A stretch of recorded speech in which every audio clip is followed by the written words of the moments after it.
So we quickly learned that the opening paragraph is about Ren, the pacifier discovered a toddler sitting on the chilly concrete of an alley playing with a wrapper of a cat food container. Then a little bit later we learned that her parents dumped her like a changeling. However, it stands out to me because in The Darkest Part of the Forest, which is another book that takes place in the same universe as the Crow Prince, but not the same characters, in it we learned that this town in Maine believes a little bit more of fairies, but one of the human mothers one day discovers that her baby has been changed with a changeling and uses the changeling to lure the fairy back to have her give back her human son. And then she says, you don't get your son back. Obviously, you don't deserve him if you're gonna like just leave him places.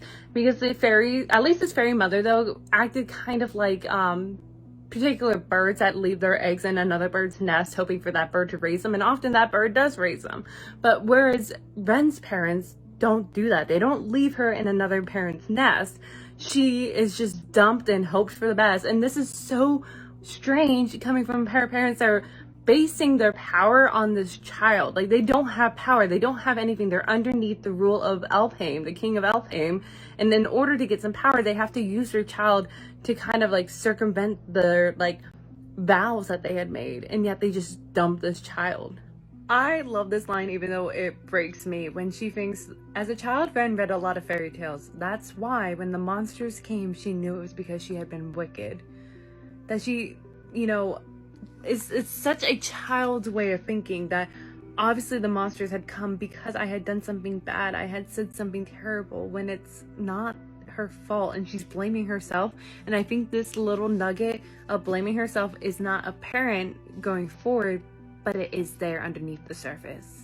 I also love the slight mirroring of Ren's story with Jude and Terrence because they're about the same age, because I believe Jude and Terrence were also around 9, maybe a little bit younger when Maddox had come. This monster destroying their lives, threatening their human parents or murdering their human parents, and then taking them away to this mythical fairy world where things are cruel. And because of this moment and because of the world that they are thrust into, they grow a little colder themselves, a little crueler, but yet they still hang on to this like core of humanity that they had gained from those early years in the human world. And this is why I think Holly Black is such a brilliant writer, because she is writing as if a child is telling the story, which makes sense for this moment because the main character, Ren, is a child, but it's not like over the top obvious. It's subtle, it's little, such as this line where she's talking about how she wished her thundering heart would wake up her mother. A selfish part of her wished it would, wish that her mother would come and turn on the light and banish the monsters. That wouldn't be breaking the rules, would it, if it was only the thundering of her heart that did the waking? And when you stop, you go, oh, it's because, you know, probably the parents recently said you gotta stop, you know, coming to our bed in the middle of the night waking us up because you had a scary dream. Like, that's what parents do. And it's such a child's thought process, and I just love this. It's very subtle, but Holly Black is already introducing to us the theme or the question of the story, which is you are not who your parents were or who your parents makes you. You can be good, and that's a very poor way of describing that, sorry. But this question actually started in book 3 of The Crow Prince and the Queen of Nothing, when Jude towards the end starts to doubt her decision of letting Ren go, or at that point she was known as Orin, and wondering if maybe her parents were correct in harnessing this child. Maybe she is a monster as she takes in her appearance, assuming this based off the girl's appearance with sharpened teeth. And here, you know, Ren is finally meeting her birth parents, and it's like, I did not imagine they would be this monstrous. And as the story progresses forward, she's contemplating and struggling with her identity of, am I like my birth parents? Am I monstrous like them? Or can I be like my adopted parents? I want to be like my adopted parents, but is my nature fighting against me? Coming into also nature versus nurture. And the childish thought process continues because she goes, I'm so sorry, I'll stop wishing for that. Thinking that the reason why these monsters are here because she, on occasions, had wished for to be taken away to this magical world, which makes sense when you read fairy tales, but also that in itself is a fairy tale. There are numerous fairy tales where that have happened. There's a Chinese fairy tale where a boy keeps wishing, goes, I want to be a bird, now I want to be this, now I want to be the sun, and at the end he wants to be a boy again because he realized he was happiest there. It's the same with Peter Pan. You wish to go run away, not grow up, but then in the end you just want to go home because you realize you had everything that you needed in the life that you had there. And this is what she's realizing now, that she actually, like, maybe in moments of doubt wish that she could be taken away, but in the end she has everything she could need to be happy with this family that she has currently. For Jude, Taryn, and Vivi, when Maddox comes in and uproots them from their lives, murdering their parents, they spend the rest of their lives seeking security, and it manifests in different ways. For Taryn, is to wed into the world of Elfhame and find security there. For Jude, is to seize more power because she thinks that she has more power, that she'll have more control of her life and have more security, and each time she's proven wrong. But here with Ren, this moment here, very similar to theirs, where a parent comes in and it's uprooting them. But in this instance for Ren, they convince her that her adopted parents don't want her anymore. And for the rest of Ren's life, she thinks that she is unlovable and unworthy of love. And we see how that comes up time and time again throughout the rest of this story. And even though it's heartbreaking, the prologue ends kind of starting where it began in the beginning, with Ren being kind of dumped and left alone in the mortal world. And it's so sad that once her value's kind of up for her parents for the moment, they dump her back into, you know, fending for herself. But this time she has lost hope. She's more jaded, and so she, you know, only can depend on herself is how she sees things. She doesn't seek people. She becomes a little bit more feral because of this. So Ren doesn't only mirror like Jude and Taryn, but I love that she is the opposite of Oak, where Oak technically is an adopted child. But yet Arenia loved him so fiercely, and he was fiercely loved by his sisters, that this loving home allowed him to become a good person despite growing up in Elfhame, despite, you know, having a father who was a red cap that was excommunicated, and so many things that could be working against him. Meanwhile, Ren has been dumped twice, left to fend for herself, had been, you know, abused and hurt and become jaded. And so because of that, she's a little bit more like Cardin, where Cardin also was, you know, just picked up by his parents when was needed, but dumped and left to fend for himself often throughout his childhood. And the two of them almost grow feral, but yet the two of them, Cardin and Ren, also have this like ember in them of wanting to be good and wanting to be loved. And because of this ember, it helps them to eventually change, waiting for when Jude and Oak come into each of their respective lives to, you know, kind of turn the ember into a flame, helping them to change into a better person. So I think it's interesting that Ren says that she sees her unsister. She could have said, I saw the girl I had once considered my sister, but she doesn't. She says, I see her as my unsister, which, one, it's saying that she still sees her as her sister, but using the prefix of un, it usually means like the absence or lack of, such as unabashed, or the reverse of, such as like unselfish. So I think it's probably most likely the first one, which is the lack of or absence, but she still sees, so it's like the absence of a sister, but she still sees her as a sister. So her sister, or I guess her unsister, leaving out bowls of milk, you know, Ren thinks that she does it for the neighborhood cat, but likes to believe that maybe she does it for her forgotten sister, which we later learn she does do it for her forgotten sister. But it's a very fairy tradition that you typically, in like across all cultures, there's a tradition where you leave food or items for the little folk, and like they might watch over your home, or they might, you know, bring good luck, or, you know, cobble your shoes, those kind of stories. On page 10, Ren talks about how she calls them her unsister, unmother, and unfather as a to keep the habit, to remind myself of what they were to me and what they will never be again, because she doesn't call her like actual birth parents mother and father. She calls them Lord Gerald and Lady Noor, but by this she still sees the humans as her actual mother and father. And the reason why she doesn't want to discard them completely, that she doesn't hate them, is because they used to show her a kindness, that she hopes still, even in a childish sense, that maybe things could change, but is too scared to approach them again after what happened the last time. And then she says, remind myself that there is nowhere that I belong and no one to whom I belong. And for Jude and Taryn in the original Crow Prince, they were seeking security, a place to belong, but they had love. Whereas for Ren, she is seeking love. I think having a place to belong is so secondary, because she could care less if she's a part of the mortal world of fairy. She cares more if there is someone to love her in one of those worlds. For someone to love her in every facet of her, you know, every version. And that's why I think part of her motivation throughout this series is seeking a love, and why she helps Oak is because Oak wants to help his father, and she's kind of living vicariously for that. So Ren overhears a couple local fairies saying that, like, oh, the Prince of Elfin is apparently nearby. I heard that he's spoiled and wild and far too irresponsible for the throne, and she thinks that wasn't him 4 years ago, but it could have changed. He's been inducted into the pleasures of the High Court, would have been served up a surfeit of every imaginable debauchery, debauched delight. And it made me think of a line I just heard in the recent Mike Flanagan show of House of Fall of Usher. Don't worry, I'm not spoiling anything with it. But a character says, they were young. They only knew appetite. And here you said, come with me, gorge yourselves. But you starved them. And I think that's so fitting with the Court of Elfhame. It's such a gluttonous, drug-inducing kind of, like, environment. And Cardan and Jude were on the periphery, and they were told, come with me, but then they were starved, and that's why they became such gluttonous for more for a while, that Jude needed more power because she convinced herself that that would provide her with more security and freedom. Cardan thought that it would bring him, happiness if he could be in the midst of this, but by being hurt and being starved and fighting one another, they eventually reached the point where they're like, this is not worth it, and they had to figure out how to curb their appetite.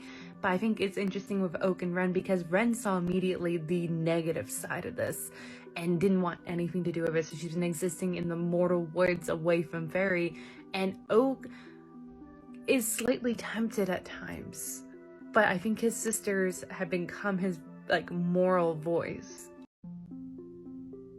Okay, this is just like a throwaway detail, but it tells so much about Ren, because she says that they embarrass themselves with their reactions, their terror, the sounds they make, talking about, like, the humans when they come to tie their wishes on a tree and realize that the stories were true.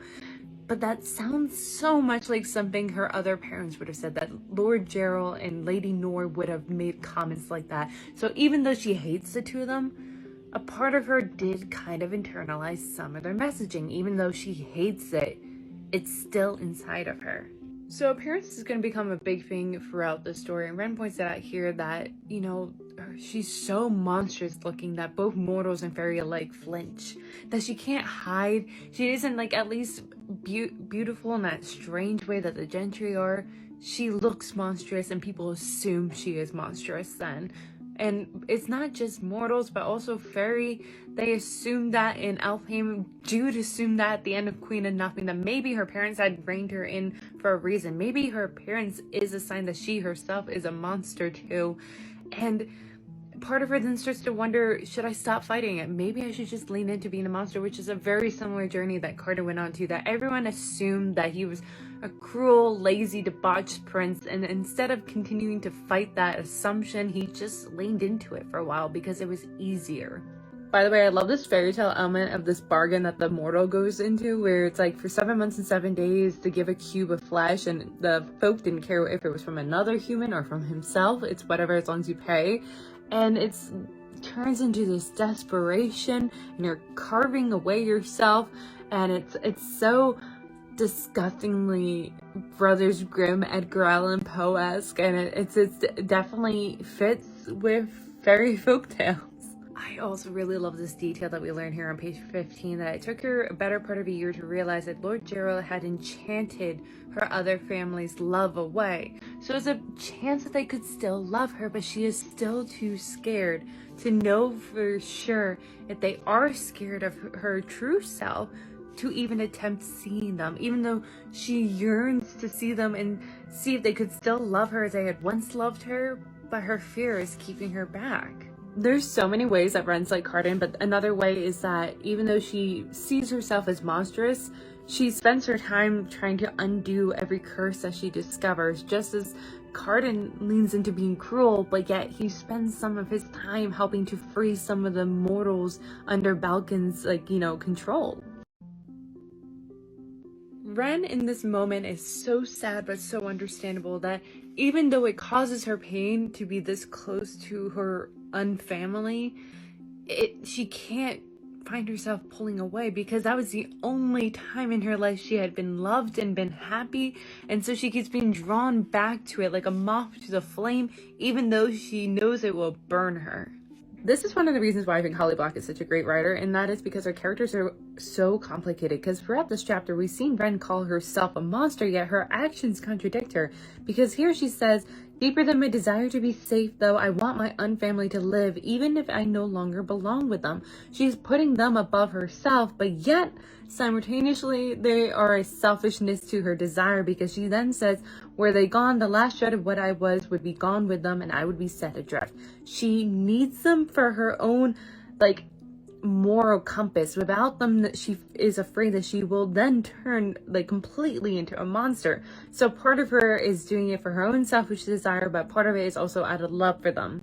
And to continue off that last clip, this is something that I've seen in a few books I've read in the last couple of years, which is a lack of selfishness in characters' motivation. It's fine to have them be noble, but they need to have a personal reason to keep going, especially when they hit walls. That you can be noble, such as, Sejanus or Sejanus in the Hunger Games prequel. He was doing a lot of noble acts, putting his own life at risk. However, there was a selfishness born out of his actions too. By helping others and maybe changing their society a little bit, he might be able to finally find his place in the society, because he didn't fit in the capital nor District 2. And so, yes, he was being noble, but there was a slight selfishness that kept him going. Ren is interesting, especially when she says here, I got very good at hiding back at the quarter teeth. And we've seen that in The Crow Prince. We learn about that here, and we see it a couple of times already of her pretty much hiding in plain sight and overhearing and learning a lot. And she acts from within the shadows. She actually does what I think Jude had hoped to have originally been able to do when she became a spy for Dane, which was to, hide in plain sight and act in the shadows. However, she always kind of had a sort of spotlight on her, so she never was able to really accomplish that, whereas Ren is doing what Jude had thought she would be doing. In this chapter, we're already starting to get nature versus nurture be introduced, not only with Ren of is it in her nature to be monstrous, or can she be nurtured to be good as her hopes are with her unfamily, but also Oak. There's a couple moments that she points out where he has a expressionless dreamlike face, and then there's an expression he has when he touches his bloody cheek that reminds her of Maddox. But there's also the way that he taunts and presents himself that is very reminiscent of Locke and Cardan. So you wonder, is his personality derived from his nature or his nurture, and who nurtured it? I love that, already, this isn't the first thing Oak has said, but it's still early enough that it's telling us a lot about his character, because not only is the night with him saying that you should not have dropped your guard, and that's saying a lot about how Oak feels around Ren, that he's already automatically dropping his guard around her, but also that him saying, my vanity took the worst of the blows, worried about your pretty face. There is too little beauty in the world, but that is not my area of greatest conceit. That is such a Cardan kind of responses coming from here, and I love we're already starting to see signs of Cardan and Jude's influence on his upbringing.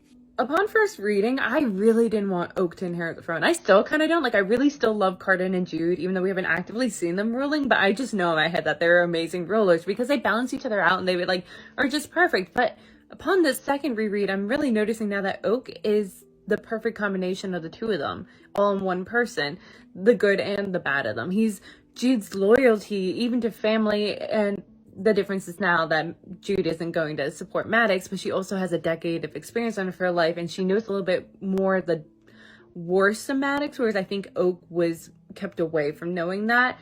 But then he also is very good with his sword, like Jude, but he has the wit and charm of Cardan, and you see it again here of him being isn't that the definition of luck? To have arrived in time. He really is the great combination of the two, but I still kind of hope maybe her role with Ren in her kingdom and leave Elfhame to Cardan and Jude. Once again, I love Holly Black and how she does her characters, because she has them making wrong assumptions, and it's a great way of adding conflict and dimension and furthering the plot without it being characters that only ask certain questions but then stop right before and go, okay, shrug. I hate when that happens, but here there's assumptions we can assume are wrong based off our context, but at the same time we understand the logic of the narrating character. We saw it with Jude, we're seeing it here with Ren. For instance, she has Oak throws a mischief-filled glance at my direction, as though at some feral animal he wonders it would be fun to tame. That makes sense from Ren's point of view. Of course she would assume that would be the case, because to her she thinks that she's feral, which she kind of is, but to Oak, in what we know from the context of, the Queen of Nothing, he probably thinks he's throwing a friendly, hey, we're in on this together kind of joke. I really like what Ren says here. This is a pantomime I am familiar with. The performance of gallantry when keeping me in restraints, as though the chill in the air is what I am most worried about. But I suppose this is how princes are expected to behave. Because for one, it's showing, like, Oak's actions are kind of reminding me a lot of Locke's, because that's how Locke acted. Even when he was being cruel, there was a gallantry to it. This, like, double, like, not standard, but, like, this mask, and it feels very fitting within the world.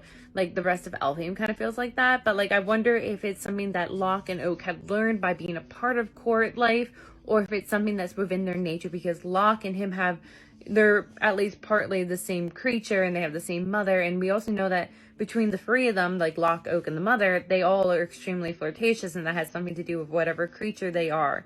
But like at the same time, it seems like all of Elfhame has this weird kind of medieval standard, and it's reminding me a lot of like Victorians and how they romanticize like knighthood in medieval times, and like they had this very specific idea of what it looked like. You know, King Arthur, they really romanticized that. They brought that back. They used this gallantry and like with like their way of courtship and things like that was inspired by those tales, and it's kind of what we're seeing at least within the court of Elfhame.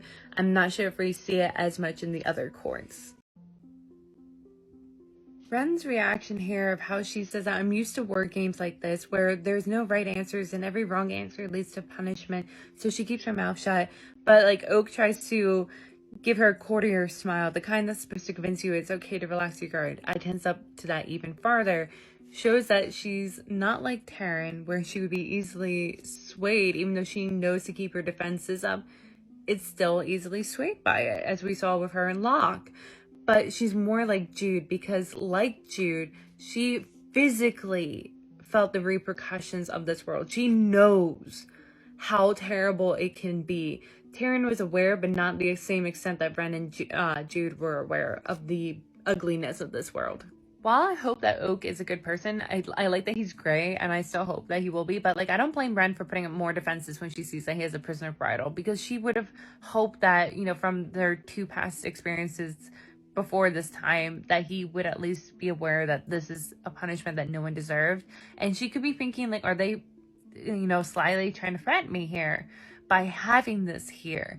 But also when Tyrion said, like, you should have been the one to keep your mother in line, I like that Oak stood up for her, understanding that when, you know, they were the same age, that he wouldn't be able to do it. But it made me think more about Jude's punishment. I think Jude was kind of living vicariously through her, because at that point, Maddox wasn't, you know, not abiding, but like recognizing her new place on the social hierarchy when she was a seneschal, then the queen of Elfhame. He wasn't giving her the respect that she was owed. He still wanted to control her, and so she, you know, was kind of living vicariously by making Lady Nor have to, you know, understand and abide by her daughter, but not realizing that Ren was too young at that age. How hard it would be to suddenly have the roles reversed, especially when you have the societal standard of your parent, like, you know, obliging your parents and, you know, listening to them. Even with a parent like Lady Nor that has not been in your life for very long and has been terrible, you still have that standard, you know,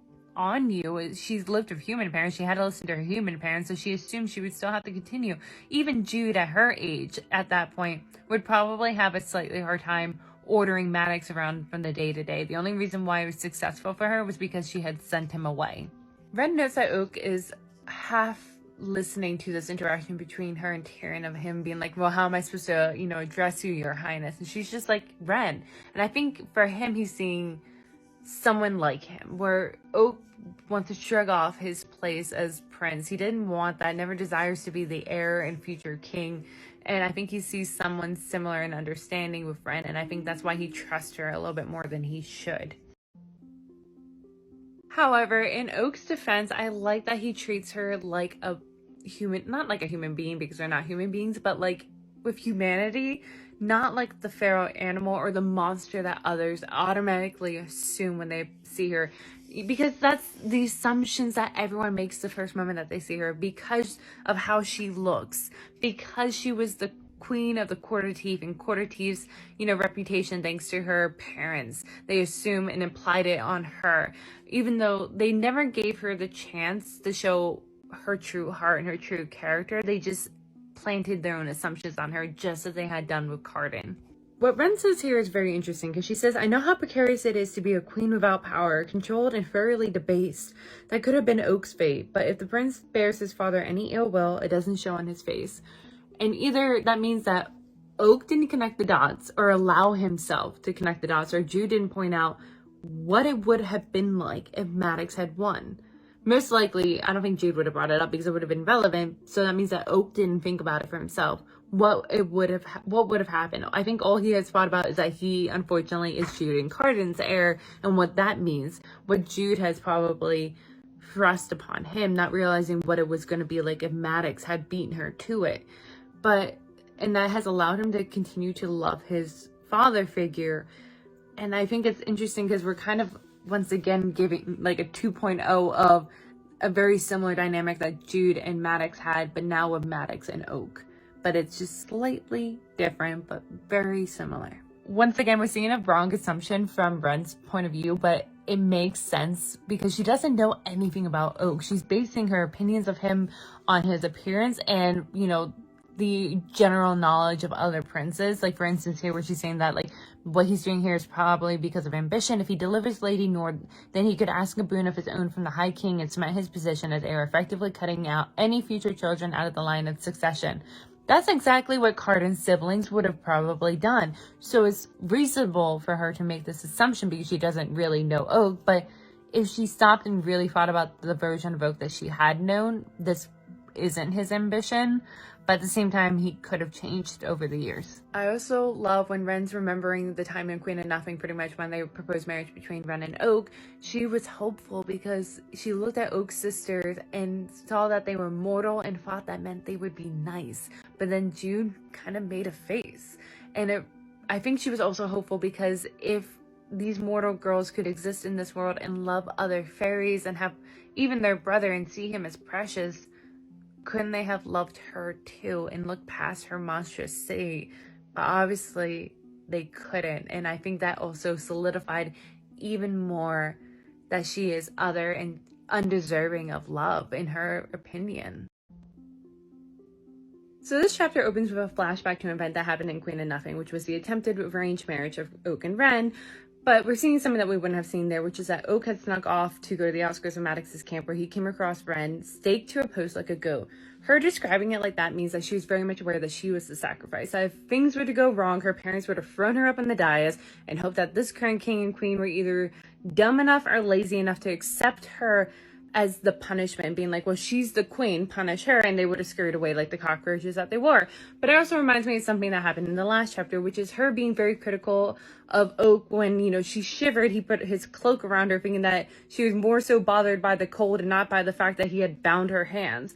And I think she's so bitter by it, not only because she's correct, but also because of how she was treated the entire time she was queen. So the events of, you know, the Cruel Prince, she was, you know, called the queen, everyone acknowledged her as that, but yet they also equally willfully ignored the fact that she was reign and bridled with scars and bruises. They did not care about that. They ignored that and continued to call her queen, but not giving her the respect and dignity of that title. I love this flashback from Ren because she's showing this version of Oak, giving us another glimpse at him and his upbringing and how they're very different, that he had been coddled and had been, you know, hidden away from the darker side of the world from every member of his family, from like Irenia, Maddox, his sisters, all of them kept him away from all the ugly parts of it, whereas she is more like Jude, where she has, you know, not only seen but experienced the dark underbelly of this world and how bad it can be. And you see her saying that, like, he ought to have been taught better than to let his emotions show in his face. Instead, he assumed that others would care about his feelings, so he didn't bother to hide them. And that's because up to this point, yeah, others did care if he looked mad or upset. They would react and, you know, comfort him and his family. But also, she said, I thought he was looking for his father, that he was a fool. Maddox seemed to sort of roast him over the fire, consume his flesh, and call it love. And that is true. And I think, you know, he didn't see that side of Maddox. That was kept from him. And it seems like that still is kept from him because even though he, I think, is loosely aware that his father is a traitor, he never truly saw up front the dark side of his, you know, adopted father, not like how Jude had. And that's why he is still going off to go save Maddox, whereas Jude refuses to this time. Going back to the cloak situation, I think the reason why she is so weary of kindness is because she expects to be stabbed simultaneously because of her upbringing. Because, you know, for example, here she's saying, I was always hungry. Here in camp, I mostly filled my belly by eating moss and sometimes dirt. She is their queen. They call her their queen. They say she makes their choices, but not really. They're going to use, you know, thrust her forward if there's punishment to be needed, but they don't treat her with the dignity and respect that comes with that title. She is treated probably less than how they would treat a prisoner. She's treated very similarly to how the ghost was treated, who was their prisoner. She is chained the same way that he is. Okay, so it finally came to me. I knew if I kept talking about this, it would finally come to me. The reason why this is a big thing with, like, the cloak situation of acting like it's cold when you're not calling her a queen, but, you know, not feeding her and chaining her up like a goat. It's the same as, like, the Queen of Murph thing, of saying that you're the Queen of Murph, you're wearing a gown of gold, but yet you're actually wearing, like, a potato sack and wearing rotten vegetables upon your head and, you know, dance like a fool. But unlike the normal Queen of Murph, where they at least are drugged and they believe this lie, this situation is more like Jude's, where you're very much aware of the lie and what they're trying to convince you to believe. In this situation, the way that Ren describes it, she is a queen in title only because she is chained and starving and punished, and she doesn't speak because she learned that it is much safer to not speak in this world. And Oak sits there looking like he has always had enough food to go run around. He has sisters to tell him fairy tales and to love him, and he has toys that are made of pure silver with gems in the eyes. He has everything that she was told that she would supposedly get by being dragged into this world. Yet she doesn't, and it's very similar, I think, to the situation with Cardan and Jude. Like, she could be very angry and envious of him because she is a queen, but she doesn't have everything, like how Cardan was the Prince of Elfame, but yet Jude had more than he did in this world. I like we get these tiny little, like, moments where we get a glimpse at wondering if it's nature or nurture, if she truly would be monstrous because of what she is, or if she gets these little thoughts because of her time with Lady Nor and Lord Gerald. These moments where she says that, like, Oak leans in close enough to bite out a chunk of flesh from his throat. She doesn't, but she thinks that. And this isn't the only time she thinks thoughts like that. So it makes you wonder, would she have ever had thoughts like that if she hadn't been brought back here and raised briefly by Lady Nor and Lord Gerald? Oh, I really like this moment of Oak with, like, one of his secrets. He says that one time when he was little, he glamored his mortar sister to hit herself a lot times over and over, and I laughed while she did. It was awful of me. I never told her that I regretted it. I'm afraid to make her remember. She might get really mad. And one, it's him slightly afraid of Jude, but also it feels very childish of him being afraid of bringing it up and making her mad, not realizing that Jude would do anything to love him and save him, and if she didn't do anything in the moment, she wouldn't do anything now. It feels very, like, Arenia-like of a thought, but at the same time, it means a lot that he feels awful about it and regrets it because, you know, at the time when you read it in Queen of Nothing, or, like, throughout The Cruel Prince, it feels like he is on the path of being awful, but here it's showing that he has the potential of being a good person if he continues to be nurtured that way. I like how Ren describes Oak here, saying that, like, she does remember that he jumped in front of his mother to save her when, like, Snake caught in charge, and she says he may have been soft and cherished, but he could be brave. And I wondered if he was brave because he didn't understand the danger he was in. And I think this is going to play throughout the story because we see that he's brave and cunning at times, but it seems like at other times that, like, he doesn't take it seriously, but you don't know if it's just, like, a mask he's putting on, like Cardan, or if he genuinely does not see the gravity of it, because he doesn't act with certain gravity at times, and it makes you wonder if, like, he knows and he understands the risks, but not truly, not in the way that, like, Jude or Ren understand risks and dangers, because they have actually truly experienced. Yes, he has had, like, you know, assassination attempts, but, like, not really. He has not really felt the danger and the risk of having your finger bitten off or being bridled with, like, it digging into your skin, leaving scars. Like, it's different.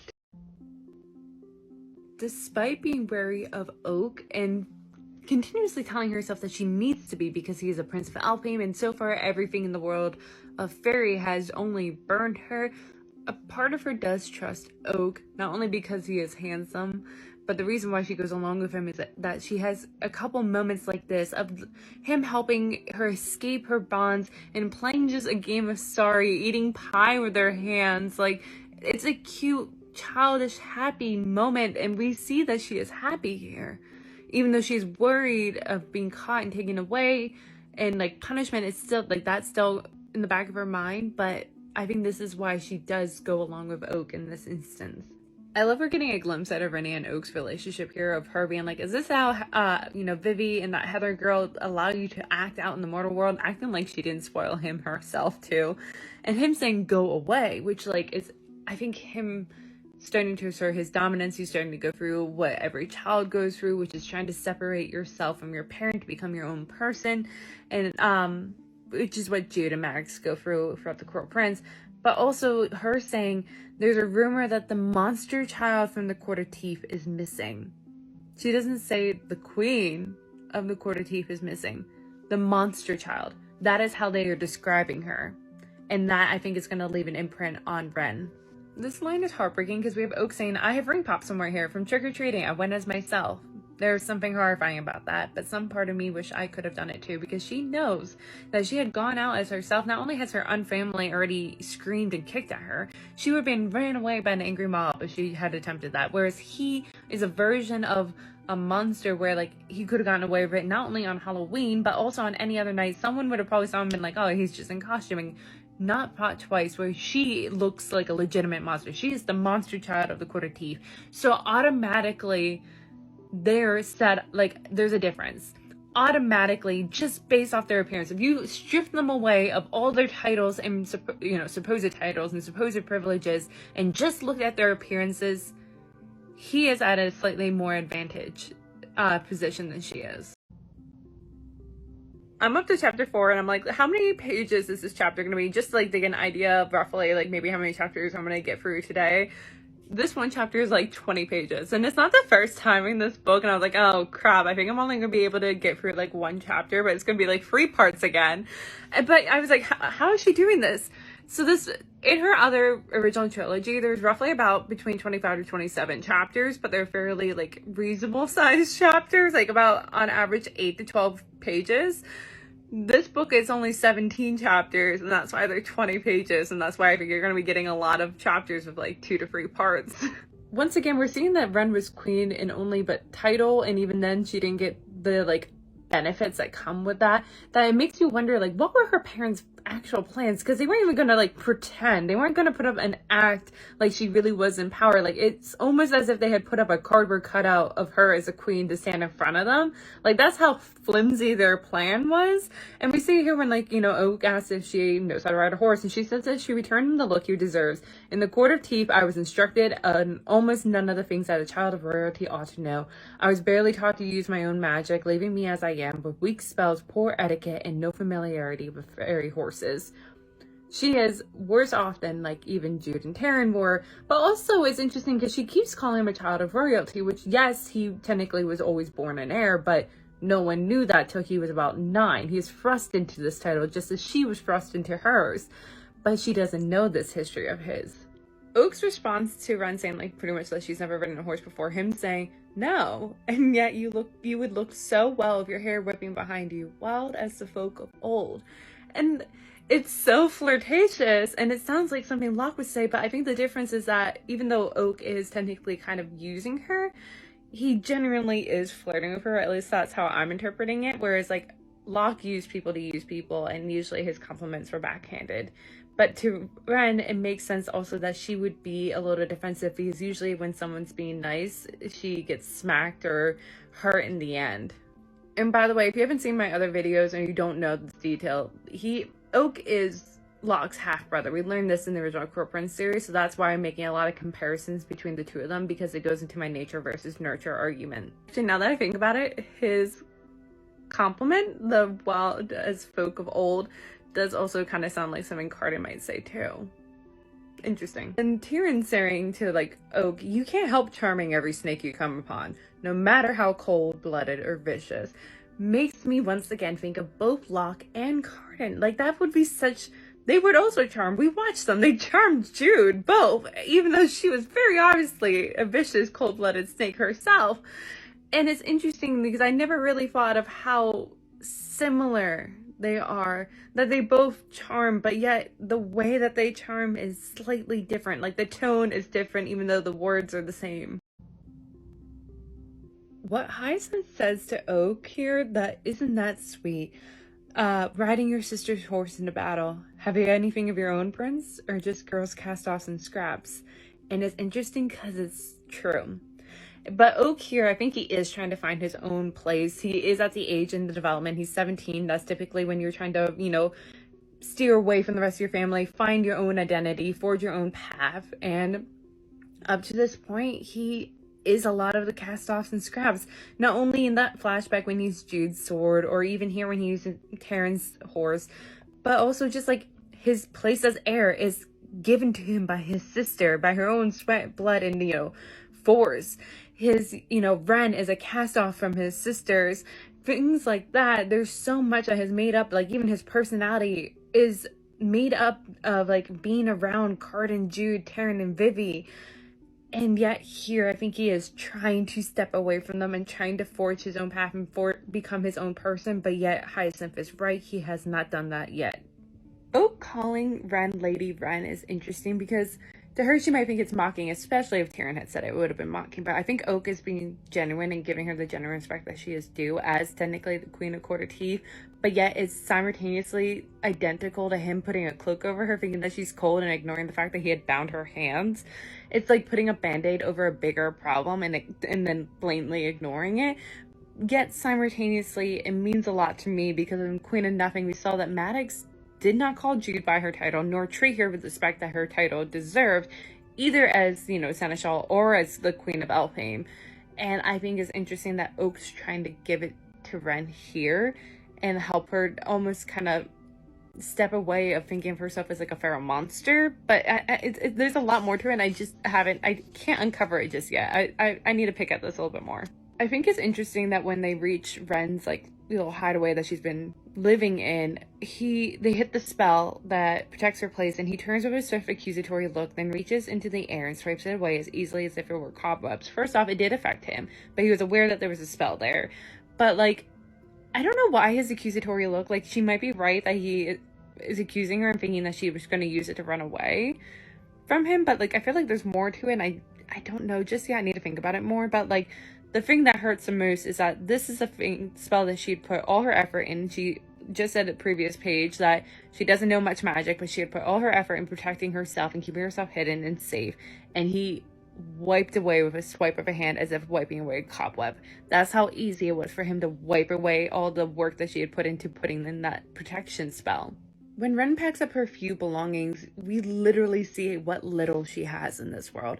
And the few belongings that she has are either trash or scavenged or stolen items. But that's all she has in this world. And it's so different than, Cardan, Oak, Taryn, and Jude's lives. But on top of it, I think the reason why she goes along with certain things throughout this book especially is because she is like a starving man being shown a feast. And even though you're worried that, what if this is a trick? You're so hungry that you still go over and gorge yourself. I really like this line from Ren where she says that his expression isn't disgusted or anything like that, but is too carefully neutral for me to believe he isn't hiding what he thinks. And it says a lot because literally in the last chapter during a flashback, she was talking about how Oak literally showed his expression on his face, that he didn't hide, that he was so privileged that he didn't need to hide, that people would, cater to whatever, feeling he expressed on his face. And yet here we're seeing that he has since then learned, which means that he probably has been forced to learn to hide his expressions. But I also like that it's still not good enough that she's able to recognize that he's hiding it on purpose. I love the difference between the Cruel Prince and this one, and it's that even though the Cruel Prince felt like a folktale or fairy tale because of the environment it was in, it was more of court politics. It was more along the lines of like Game of Thrones. But this feels more like a classic fairy tale with a quest where Oak is like, no, we have to go see this queen because then she will help us get the safe passage through the swamp to go see the Thistle Witch, who will be able to, do this, that. We have to go like these steps. Like, it feels more like a stereotypical fairy tale quest. Ren describing Oak as the sunlight filtering through trees and woods, all shifting golden shadow, is actually really perfect, which is interesting because she's basing this off their few interactions, and like we're gonna see the depth of this as this book goes on. But like there are moments where he is just bright, courteous, and flirtatious, all bright sunlight, but then on like a switch, he becomes shadowy, he becomes dark and almost bloodthirsty, and it makes you wonder, are they both natural to him, or is one being used as a mask? Is the shadowy side a part of an instinct that he's trying to cover up? Is he being like Cardan, but in Cardan's case, he was using his stance as like a cruel prince as his mask? Is Oak using his as like a bright, flirtatious one as his mask? Like, it makes you wonder the layers and depths and what's truly him and what's him trying to be a better person, what's instinct, what's nature, what's nurture. Bogdana leaving the note saying that you cannot outrun fate is interesting because now we're introducing the fate versus agency argument.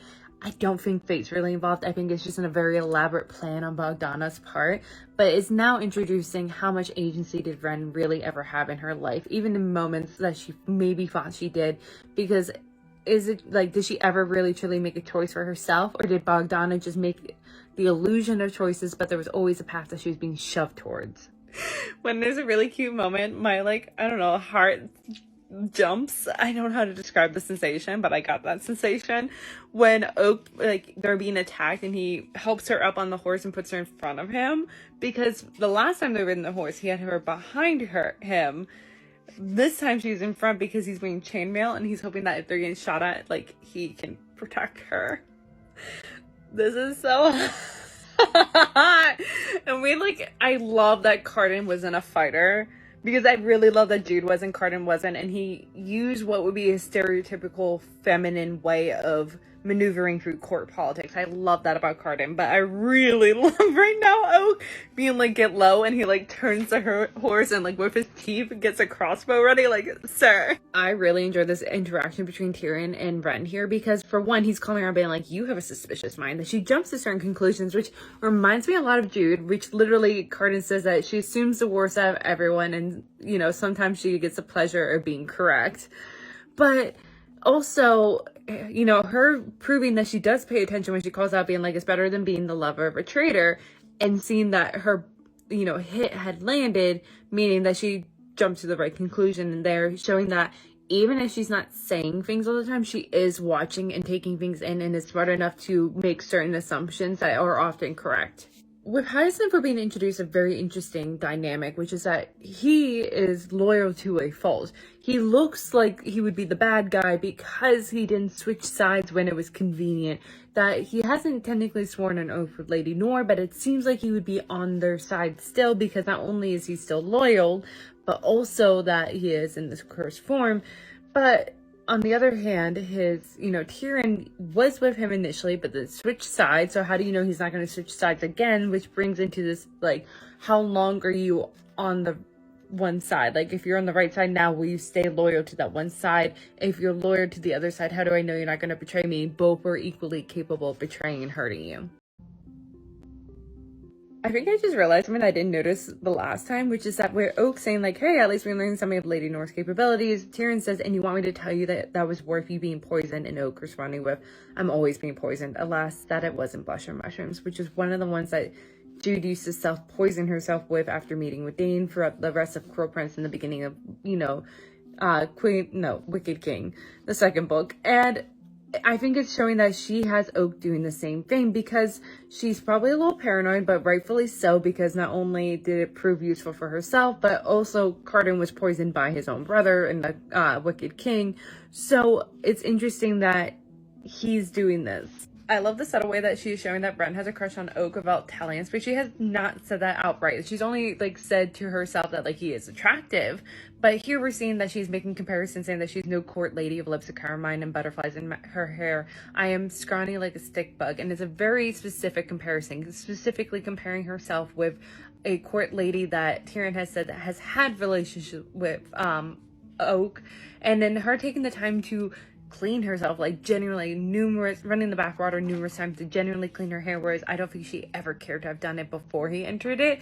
And like, she's not saying that she wants to impress him and wants him to like her, but you're seeing it through her actions. But it also makes sense because it doesn't seem like she's interacted with that many people in her life, and even fewer of them have been genuinely nice to her, so it would make sense that she would have a crush on him. But yeah, it also makes sense that she would keep a wall up between the two of them, because often throughout her life, things have been too good to be true. That even those few days that they had, that was really great that she talked about in the flashback, it was all still ripped away and she was thrown back into her hellish existence. That often she was deceived, that often she was hurt. And so she's like a dog that had been kicked too many times, that even if you put out a gentle hand, it's gonna take a while for them to truly lean in and trust and love the new owner. This comment here where we're learning that Oak doesn't eat meat, and then Ren saying that your father must hate that, he shrugs, but there's something in his face that tells me it's been discussed before, more for him. Because throughout the entirety of Cruel Prince, every time Maddox is eating a meal, Jude describes at least some form of meat and the blood seeping out from it. There's always bloody meat with him around. But we also learn later in this book that with Oak, when he fights, he doesn't play fight. He can't play fight. He fights to kill. There's no in between for him. So it's showing that he is kind of like Maddox, but doesn't want to embrace that side of Maddox. And that's where I think the disconnect is. That he has the potential to be almost like Maddox's son, even though he's not his son. I think he is the closest to being what he had hoped Jude would be. But yeah, I think Oak is equally aware of this and tries to avoid fighting as much as he can because he doesn't have the stomach for it, in a sense, or he doesn't like that side of himself. This is a very Cardinism coming from Oak. You see the influence of Cardin when he's pretty much saying like, you know, I should be thankful that you weren't tempted to drop me in my head. And she's like, why would I be tempted? And he's like, many are. It must be something about my face. Like talking about like how people want to kill him, but he makes it into a joke. Feels so Cardin-like. I just love this like little interaction between him and Ren, where he's saying, this isn't how I thought to see you again. And her answering, I imagine you thought you'd never see me again. His grin slides off his mouth. That did seem to be what you wanted. He always wanted her in his life. She assumed he wouldn't. And it's just like, ah! Once again, this story is so interesting because we're getting a glimpse of what life is more like for the other courts of Fairy. Because they're closer to the mortals in Elfheim. Elfheim is literally an island. Like, you have to cross water to get to it. So it's easy to separate themselves from mortals. Whereas these other courts are neighbors practically. Literally, they're riding kelpies right now and hear the whizzing of cars and traffic going by faintly in the background. And even in like the darkest part of the forest, yes, they have to travel and they have to find the right kind of like entrance in the woods, and it's not easily to come across, but it's still neighboring more so than Elfheim is. So we're getting a little bit of like details that's more so meant to like kind of fill up time, to like show that they're sitting around the campfire, time is passing. But it's interesting because we're also learning a little bit more of like what life is like at Elfheim, because Oak's telling stories. He says, you know, tells tales of ridiculous parties held by the High King, which like one, it's saying that there's still the parties going on, which Jude's still allowing, but it's understandable because they can't just, you know, take it all away from the nobles. They've been living this particular lifestyle for centuries. You can't just, you know, cold turkey them that. Plus, like, you know, I think Cardin at least recognizes the usefulness of these particular parties in getting what they want, probably. But also the pranks Oak had personally played and been punished for, which, first off, the pranks sound so similar to something that Locke would have done. Locke liked pranks. However, he was never really punished for them. And at least they are punishing Oak for his, which I think is why Oak isn't, you know, a carbon copy of Locke. Because for one, he's being punished and he's getting the boundaries that every child seeks, whereas Locke had no one in his life to do that for him. And Oak also was loved, whereas Locke had no one to love him in his life. I do see a lot of similarities with Oak and Ren, with like also like Cardin and Jude, but there are obviously differences too, because like Oak has a combination of the two of them, just as Ren has a combination of the two of them. But here I'm saying that because Oak seems to at least be willingly trusting Ren, that he's kind of like Cardin in the sense that he easily trusts others, that he puts it out there in hopes that they will, you know, return it, just as Cardin had done with Jude. once again, I'm seeing some carnism in Oak, or it could be just because of both of them were raised in like a noble court. But like he steps between Ren and the Kelpie in his humanoid form, and it's, I think, to protect her. That's the way I'm interpreting it. Or he's afraid of what Jax could say, which is the other option. But he at least is smart like Cardan to make sure he doesn't get defensive by saying like, what a fine judgment you make, Jax, complimenting him. So building off what I just said about how it seems like Oak is being truthful, overly trusting, we get this comment from Hyacinth where he says to Ren, he seems like an open book, but that's the game he plays. He keeps plenty of secrets. Like you're kind of like playing like a magic trick where you are showing one thing while having a sleight of hand, you know, kind of like con artists would do. And it would make sense if maybe he learned under the Court of Shadows. I could see that possibly too. But I think Hyacinth's interesting because he's almost like the snake in the Garden of Eden, whispering these like darker messages and trying to sway Ren into one way. And I think actually, now that I think about it, Garden of Eden analogy kind of works with the loose overall understanding of the plot of the story. I love Ren saying to herself here, do not fall under his spell. And it's not like it's an actual magic trick. It's just his courteousness, his gallantry, his, you know, just kindness, which is exactly what kind of Locke did. But I think Oak is being genuinely nice, even though he is kind of using her. But Locke was using very similar tactics with Taryn and Jude, but for a more malicious reason. And I like that Oak and Ren are sharing a lot of similarities with Cardan, Jude, and like Locke. And it's not an identical story. These stories are so different from one another. I think it's brilliant because it's showing the nature versus nurture argument where these two characters could have from birth similar nature, you know, from nature have similar characteristics and traits and like even similar situations as the other three from the original trilogy, but because of their nurture and maybe even parts of their nature, they go on a different path. They perform differently, they act differently, they think differently. When Oak says to Ren, it's beautiful, no, she thinks to herself, it is, of course. All of fairy is beautiful like this, with carnage hidden just beneath. And it's, you know, I've said in other videos, a representation of at least one version of Elfheim of how it's beautiful on the surface. Everything is kind, nice, noble, but underneath is this darker, rotten underbelly. And it goes back to what I brought up earlier in the book, which I'm apparently making into a motif now, which is the cloak situation of him wrapping his cloak around her shoulders, thinking that she's shivering from the cold and thinking that's the bigger problem, not the fact that he had bound her hands and taken her as prisoner, ignoring that fact. And this keeps coming up, so I think this is becoming a motif, kind of like how I made the drowning a motif in The Cruel Prince, of how, like, for Jude, her version of Elfheim is that you needed to kind of drown to be able to exist in this world, to fall through, kind of like Alice falling through into Wonderland. I like this spot from Ren when she's thinking, like, entering this new court. She thinks that, you know, she's thinking of all the times that she broke curses, all the times I played tricks on the folk, which I like that last bit because it's like almost a reverse of what they do. Normally they play tricks on mortals, not usually people are playing tricks on them. But continuing off that, it's showing to me at least that Ren's mental thought process is almost stunted, that it's still almost childish, that being worried that you're going to be caught and punished for playing tricks on the folk is your biggest threat and problem, not the fact that, like, you as a queen walking in is a threat in itself that they could use against you and others. Like, there's a bigger things at play, but she's so stuck on the childish aspects. Here it is. So I knew this detail about Oak existed. I just couldn't remember the exact specifics of it because it's been almost a year. But Hyacinth says, here's a little tidbit for me to leave with you. The princess mother was a Gancanic.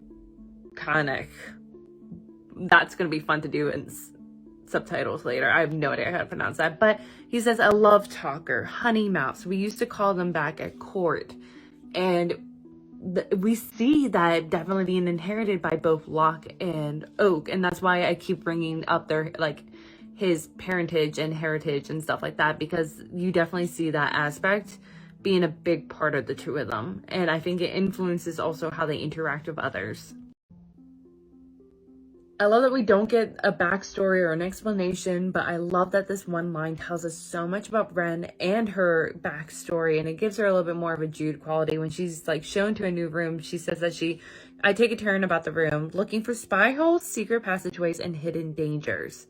That she doesn't just walk into a room and fall asleep and feel safe. She expects these kind of things to be in these rooms because she has experienced it enough to expect it now.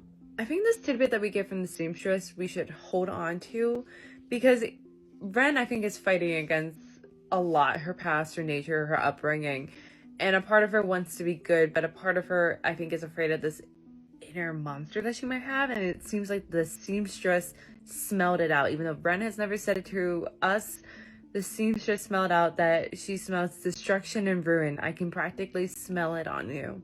I think we should remember that. I think this interaction with the seamstress is very interesting because this is the first adult person, especially, to kind of guide her in how you should be acting in court. You know, saying like, shoulders back, don't crouch like an animal. It didn't seem like her parents did that with her. And when, like, you know, Ren snaps her teeth, the seamstress snaps hers back. And that's interesting because especially because Ren being feral, in like an almost childlike, she's pushing the boundaries, which is childlike, until like an adult stops her. But at least this adult stops her in a way that is reasonable, not like how her supposed parents would physically abuse her if she would snap back until she felt like she couldn't do anything. She couldn't even speak without expecting punishment. Also, the seamstress says to her, I will give you this dress and give that for which you are too afraid to ask. And I think it's, to look presentable, because I think at this point, even though she doesn't like being seen as monstrous, it also is a mask, just like how Carden's wickedness as a cruel prince was his mask. It was a way to kind of keep yourself safe and keep others at just enough of a distance to not hurt you more than you already are hurting. This line from Bren, I think, tells us a lot of her as a character, because she says that, I cannot deny that though I have avoided the folk, I am fascinated by them, despite them being deceivers and dangerous. She is also one of the folk, but she does not see herself as one of the folk, and she sees them one way only. So the dress that the seamstress makes her is interesting, because as someone that loves fashion history, and I talked a lot about this and, the Cruel Prince and fashion in general. So the dress that she makes for her is made up of strips of other materials running through it. Some dianaphis, some satiny, some patterned and butterfly rings, some felted wool. Dangling threads hang from torn edges and few pieces of thin fabric that have been wadded up to give them new texture. It's a sewing of patchwork that she created, is at once tattered and beautiful, which perfectly describes Ren. She really did get her measure. Ren is tattered and beautiful. She's made up of these strips of different traumas and hopes and dreams, and like patchwork into who she is today, scars and all. It's kind of so strange and ugly that it's beautiful. Okay, I might be reaching with this, but the seamstress pushes Ren in front of a polished bronze ring that looks like a shield. And for, I think, the seamstress and for people like Carden and Oak, how you present yourself, your looks can be used as a shield. That's how Carden used his, at least. We're given a sudden reminder of how this world of fairy works, where it's not noble or charitable. And that's why for me, for example, like Taryn's actions in certain moments are understandable, because she grew up in this world where like deals and bargains or debts make up all of it. And so you're kind of like inherently selfish because of that, because you're seeking what do you get out of something. And it's coming up here where Ren's saying that, she doesn't owe the seamstress, because the seamstress is pretty much saying that she's working off a debt from the queen and it was told to do whatever the prince wants. So Ren doesn't owe the seamstress, but rather Ren owes Oak, who in turn owes Queen Annette. And her heart sinks. That is not easily dismissed in fairy. It's held as like almost a placeholder of receiving something in the future, being like, I'm gonna, cash this in later. Okay, now I'm also on certain things at Hyacinth with like him, pointing out Oak's heritage and like him being a honey talker, love speaker, and him saying striking when he looks at Ren, but he doesn't look at the dress really, he just stares at her face. And I think he is being genuine, but like part of you wonders, is it an act, and how much of the act though do you believe is genuine? And it's like that little bit of thing, but like also it's such an intimate act of him going over and brushing her hair for her, Especially, I like also this push and pull with Ren, where like she acts like she is comfortable not bathing and washing her hair. She's been doing this long enough, and all of a sudden she is not comfortable with that anymore the moment that he re-entered her life, and it's kind of showing that she does have a crush on him. So the chapter ends with Ren saying that she looks at Oak and realizes they're not playing the same games that they had played as a kid, but now they're playing a new game, one that she's so unfamiliar with. And I think it's kind of her saying that she understood the games that was playing when they were kids, the Game of Thrones in the sense of court politics, because she was in the midst of it. She was forced in the midst of it. And through being in the middle, she heard a lot and understood a lot. So she began to understand more of what Jude's version of court politics is, whereas the version that Oak is playing is more akin to his mother and Locke and Carden, which is more the seduction version, and Ren is a fish out of water when it comes to that. I love with each of the courts that we get to see, like Alfheim, the Undersea, we get to see the court of Moths here, we get to see the court of Teeth later, we got to see the court in the darkest part of the forest. Each of them feel like someone just took their hand and carved their home into like raw nature. It feels like an animal making their nest, making their habitat out of like just raw nature in a cave. Like you literally see the sea caves here. You see dirt sprinkling in Alfheim. It literally feels like a bear hibernating or a bird making their nest. That's what it feels like. They feel so old and ancient and tied to the land and almost animalistic compared to like Locke's home and Maddox's fortress, which feels more man-made. Once again, we're watching Ren take her very few possessions and carry it on her because she doesn't want to leave it behind. She hates thinking of leaving her things remaining in the room. And I think in part it's because when you have so little in the world, those few things mean everything to you. I feel like this line from Tyrion about Hyacinth might be a potential foreshadowing for like the next book, because he says that for Hyacinth, he can't let go of his desire for revenge, even if he's no longer sure whom he blames. Because of how this book ends, I do wonder if that is what is in store for Ren, if she will become sort of similar, where she has a desire for revenge, but even if she no longer knows whom to blame. When Ren thinks to herself, in the court of Teeth, everything terrible that happened to me was supposed to be for my benefit. They probably could have found a way to slit my throat and call it a gift. Now, she's talking about Hyacinth and how this was supposedly the lesser punishment to bridle him, but I think this could also be applied to Oak. That, you know, everything terrible that has happened in his life, you know, others such as Jude might call it, they have done for his benefit, making him an heir, you know, which would be giving him power. And to Jude and Maddox, power offers some form of security. You know, him being exiled by Jude from his home and family was to keep him safe, but yet all these things have, you know, kind of been punishments, sort of. Like, he tried to make the best of it because I think that's his personality, but he felt like at times he was being punished, and he now has a target on his back, and he doesn't want any of these things that had happened. He had liked the life he had had previously. Already we're seeing the difference of the Court of Moth compared to Alfheim, because while, you know, Ren is noting that a lot of them are wearing silks and velvets and barks and stitched leaves on their bare skin, but others are wearing human clothes such as t-shirts, leather jackets, tulle skirts, a silver sequin gown. Because these courts are much closer in neighboring the mortal world, there's more of an intersection between the two of them, whereas in Alfheim, because you literally have to cross water to get to it, there's more of a separation. It's easier for them to think of themselves as different from mortals, to separate the two entities. Now, I want to bring up something that Ren had said in the previous chapter, which is that when she was describing the folks, she described them as they were different, that she wasn't one of them, which I think is interesting. But I do like that she describes this court in a very similar way that Jude had described Alfheim. That for Ren, she says, for me, who have been so much alone, it feels like I'm drowning in a deluge of sights and sounds and smells. And it's the drowning in these senses that is mirroring what Jude would often describe when existing in Alfheim, or, you know, watching the courts of Alfheim. It is an overwhelming, intoxicating sensation. It is too much for your senses, and you feel like you're drowning. And it goes back to the motif I brought up time and time again during the Crow Prince series, which is that you kind of need to drown in that world to be able to exist in it.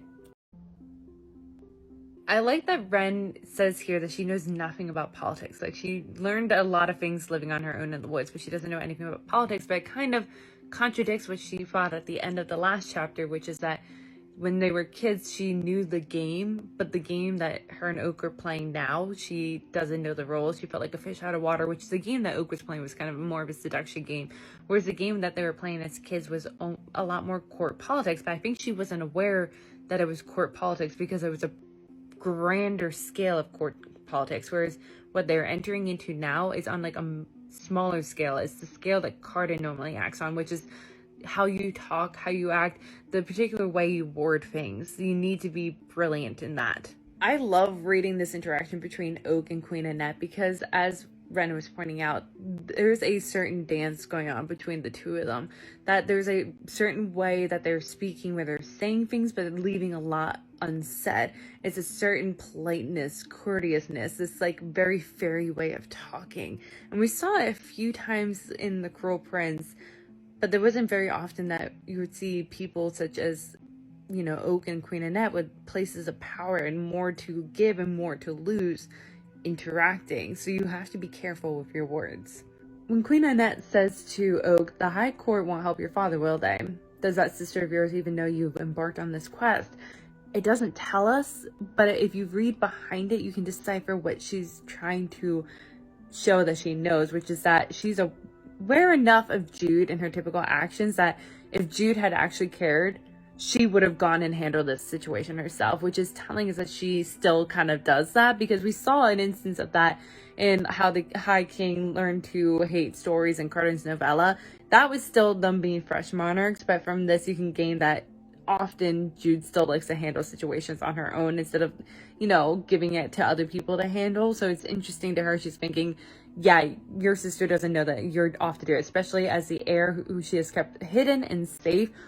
That queen definitely would not have sent you, so she definitely doesn't know. And I think Queen Annette's trying to show her hand a little bit here, that she is very much well aware and that she has slightly the upper hand. What Oak says about Maddox is interesting to me, and it comes back into my nature versus nurture argument, because he says, you know, Maddox is not the father of my blood. He's the person who raised me. He's my dad. And yes, fine, he's complicated. He's always craved conquest. Not even power, really, but the fight itself. Maybe because he was a red cap, or maybe it's just how he was, but it's like a compulsion. And it's going into how much is your nature and how much is you personally taking agency and making your own actions. Because in the original trilogy with the other red cap, Grandma Mog, we saw that there was a line, at least for her, that she said that I wouldn't cut down my own daughter in Queen of Nothing, where Maddox had crossed that line and she was disgusted by that. And here we're seeing Oak almost dismissing and justifying his actions, saying that it's within his nature as a red cap. And it feels kind of similar to something that Locke probably would have done. I'm not going to try to pronounce whatever creature he is, but I could see him saying that, you know, everything that he has done is because it's within his nature as, you know, as being a love talker kind of creature. And so it comes into then nature versus nurture of how much are you going to blame your nature for your own actions that you decide to do. And that's also going to be important for Ren, because Ren seems to be fighting against her nature as a monster. However, is it really within her nature to be a monster, or was she nurtured from Lady Nor and Lord Gerald to be monstrous? And she thinks that's who she is, and she's fighting against that, but that may not be her nature. Oh, sweet summer child, Oak. He says that, but Maddox would have come for us if we were the ones that were trapped. And I think part of it maybe, because he did come for Taryn, but I think the reason he came for Taryn was because he saw the usefulness of having Taryn on his side. Whereas, you know, Jude being exiled to the human world, he didn't come to collect her or save her. He left her there because she was no longer of use for him. And that's how I think he sees his love. It's like, it's a very fairy way, like I've mentioned, like with Taryn too, that it's a, you know, society of deals and bargains, a give and take. If I give you this, what do I get out of it? And that's why he's like, I'm not gonna go save Jude if she doesn't give me something out of it.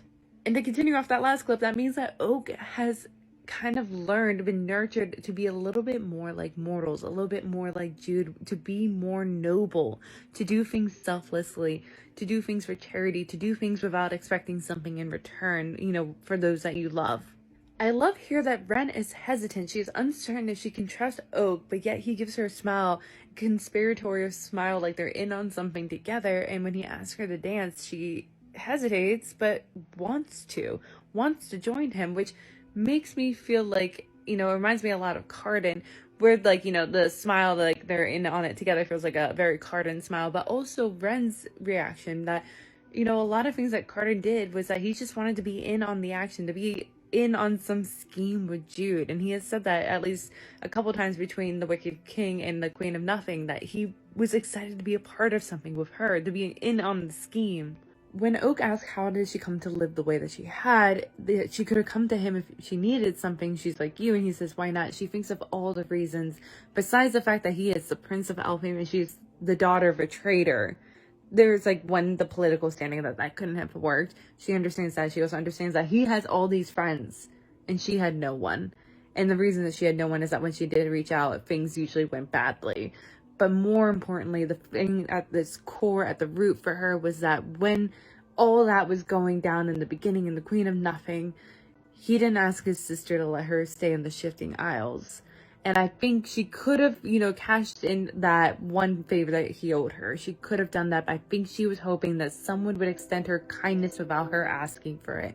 I also love that I think that Oak is being genuine, but, you know, Ren is so, like, jaded by the world that she assumes that he's up to a plan, a scheme, that he's trying to manipulate her to keep her by his side for this quest. And it feels so much like something Jude would think, that she thought very similar, that she always thought that there was some other motivation behind Carden's words and actions, that he was up to some scheme to, like, you know, hurt her again, to set her up to fall. And to continue off of how, like, Ren is thinking and acting a lot like Jude, we see it again here when she kisses Oak and she thinks, well, with certainty that I have well and truly punished him for trying to flirt with me. But it's so much like Jude kissing Carden in the first place in The Cruel Prince, of, like, you know, using it as a way to taunt him for having feelings and finding her attractive and hating it. But then her being like, why did I like that? At the end of the chapter, Ren is talking about a human that's there, and it looks like he's not under any spell, that he's there on his own volition, and maybe he'll be lucky that he'll follow the Baroque rules of fairy and be returned to his bed with a pocket full of gold. Of course, no one will tell him the rules, so he won't know if he breaks one. And I think, yes, she's talking about the human, but she's talking about herself, too, that she doesn't know the rules of the game that is going on, not only with Oak, but with whatever is going on around them, and she is afraid that she might break one and, you know, endanger or risk herself and everything that she has held dear up to this point. The thing about Ren that I'm starting to notice with this read-through is that she underestimates and contradicts herself. That it does seem like, based off some of the things that she reveals, is that she's knowledgeable, that she is knowledgeable enough to recognize that people are probably scheming and plans, and she listens into other people, knows to kind of make herself unnoticed. But yet she says things like this, this is the problem with living by instinct, I don't think, which is true. We do watch her just kind of react often. Ever since she was taken by Lady Nor and Lord Gerald, she's been just constantly reacting. But, like, I feel like she also underestimates her potential prowess and just assumes that she's not good at things because no one has, you know, helped guide her or praised her, really. I love in this instance, she's, you know, interacting with Jax the Kelpie, and she needs to make a barter with him, and she reluctantly gives him the, what's it called? The little fox figurine from when her and Oak played as kids that she had kept all these years. And she says that, I clench my hand to force myself not to snatch the little fox back. He sees the gesture and smiles. I can tell he likes the trinket better now that he knows I didn't want to give it to him. And it's so funny to me because in an earlier chapter, she mentioned how Oak was bad at masking his emotions on his face, but equally Ren is too. Like, she is good, but she equally is not. But there's also a symbolism of this, of her giving away this toy from her childhood that she has hoarded all these years and she doesn't own very much. It's like kind of breaking away from your past, leaving it behind, giving it away, moving so you can move forward into the future, which is important, I think, for her journey, because up to this point with Oak, she's been sitting in a standstill. She's been sitting in the same spot, watching her own family live their lives and grow older and do new things while she has done nothing new or different or grown from it. And at least now she's starting to do different things and leave parts of it behind. Once again, we're seeing a contradiction of Ren, especially with her, how she thinks of herself and her actions, because she's saying it must be strange that this, like, human girl is turning to me, beseeching me for my help. Does she not see my predator's teeth? How afraid she must be for me to seem like a possible ally.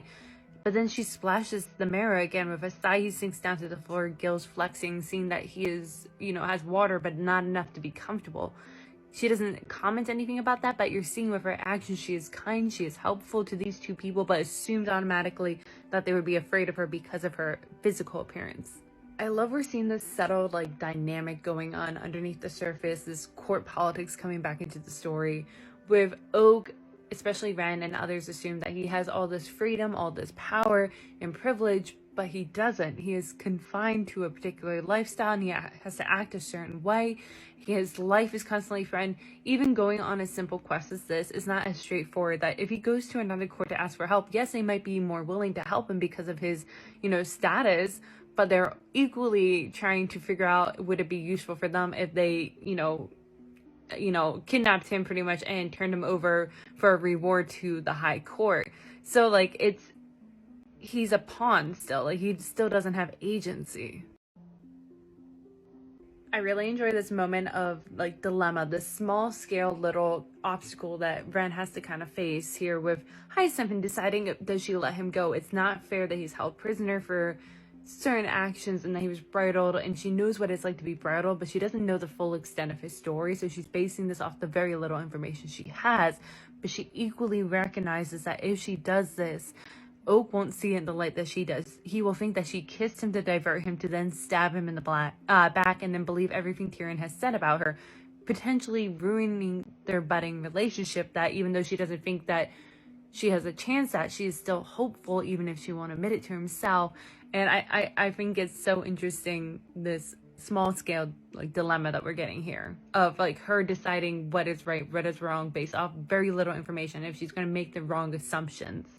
The reason why I was excited to do the Stolen Heir is that with Oak, we get a little bit more almost canon proof of nature versus nurture. In the Cruel Prince series, it was kind of thrown around as almost justification or excuse for people's actions, especially Maddox as a red cap. But here we're giving it almost as a question, because for example, Hyacinth here in this chapter is saying that he inherited his mother's power. She was able to kindle strong emotions in the people who got close to her, feeling of loyalty and desire and adoration. I'm not certain how much of it was conscious and how much of it was just a tide all around her, sweeping people who got too close onto the shoals. Oak will use you until you're all used up. He'll manipulate you until you don't know what's real and what isn't. And so it's arguing that this is within his nature. He does this, but then I argue it could be his nurturing could affect this, because I think Locke used it as an excuse that it is partly in his nature that he does have this almost natural charisma to him, but he used it in a negative way, whereas Oak, I think, does use it and tries to justify it sometimes of I need to kind of use this in order to get from A to B and then save my father. But I think he uses it in a kinder way than Locke because of how he was nurtured by his sisters, for example. One, we're seeing that Ren's power, the natural instinct of power, is unraveling curses. So we don't know what else she can do just yet. I think we learn a little bit more towards the end of this book, but it's been 9 months since I've read this for the first time.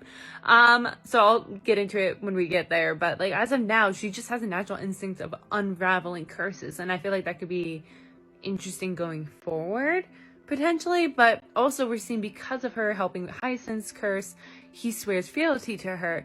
And she is uncomfortable with it, and that's because she did partially live in the human world, her first part of her life. So she has a slight, almost nobleness to her. She's a little bit more like Jude, where she is willing to do things for charity, and she assumes him just taking Gwen is enough to pay off that debt of unraveling the curse. But because Hyacinth is part of this world, and it's a give and take of, you help me, I'll help you. This is why, Maddox had that one servant working off her debt for, how many decades. This is, to him, swearing his fealty is how to settle that debt then. Okay, there's a tidbit of information that the Mirror gives her as payment for letting him go free that I completely forgot about because it's a throwaway one, but I feel it's going to come up in the next book, because there's got to be a reason why he's giving us this information out of everything he could have given, a Holly Black could have had him give us. And it's he's giving her information that war is coming, that the Queen of the Undersea has grown weak, which is interesting because she's always seemed such a strong figure, and her child is weaker, so Narcia, so something's going on there, and when there comes blood in the water, the land would be well served to stay away. So something's gonna happen in the next book, I feel like. I love getting this like little tiny glimpse of it, like seeing how like charming Oak is when he is like kind of almost in his natural habitat, which is court life. And I think in part of it does come apart with his nature of what he inherited from his birth mother. And it's, you know, just him dancing happily with this like cat-headed lady. And when it changes partners, he gets this like wizened old crone, but his smile never falters, and he's just equally as charming with her. And it's just like, ah, oh my god. So Ren notices that Oak has this like drunken wobble to him, and we learn a little bit later that he was play acting. He was making them think that he was drunk and to underestimate him, which is exactly what Carden would do. It's exactly what Carden has done. Yes, there are definitely times where he legitimately is drunk, but there are also times where he plays it up to then have others underestimate him. And this is why I think Oak generally does like Ren. There's never been a moment of doubt in my head, to be perfectly honest. I think he is using her equally, but like him like completely altering his appearance. Like he had this mask on of like being a jovial drunk, kind of egging the ogre on. But the minute that the ogre looks at Ren and is like baits her, he becomes so serious and a little intense, and like he's like, don't you mess with her. So Ren already has such a low opinion of the folk. She doesn't trust them at all, really, but she's starting to a little bit. She's starting to inch her way back into this world, of belonging back in this world. But then with this interaction with the guards, when she thinks that she outmaneuvered them, taking on the era of, you know, nobility, and being like, well, you don't want someone to find out that you left your post, and the prisoners escape, but they then turn on her by reporting to Oak after Jax also turned and like gave her up with also an item that only she and Oak would know. So it was very obvious it was her. So not only did she play this wrong, because, you know, she's not skilled in this, she doesn't have a lot of experience in this, that she kind of failed herself, but also reiterating that she can't trust the word of the folk. They can't lie, but it doesn't mean that they're truthful and they're going to be honest and noble.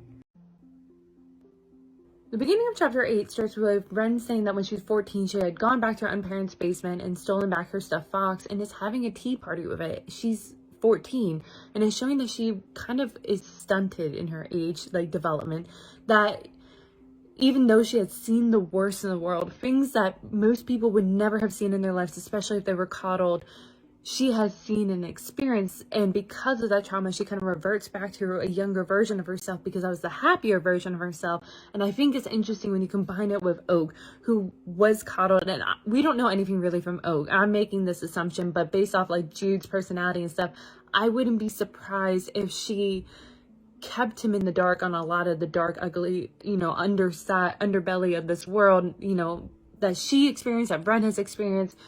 So he's kept away from it, but yet continuously it's thrust at him, of him being thrust into the title of an heir, the assassination attempts, him being exiled into the human world to grow up, which, though he does not say it negatively, you can tell simultaneously the undertone of his words that it was an exile. He was, turn away from his home, his childhood home. And I think it's interesting when you combine them, especially if you compare it with also Carden and Jude, and the reason why they worked out is because of their specific traumas altered their like maturity development too.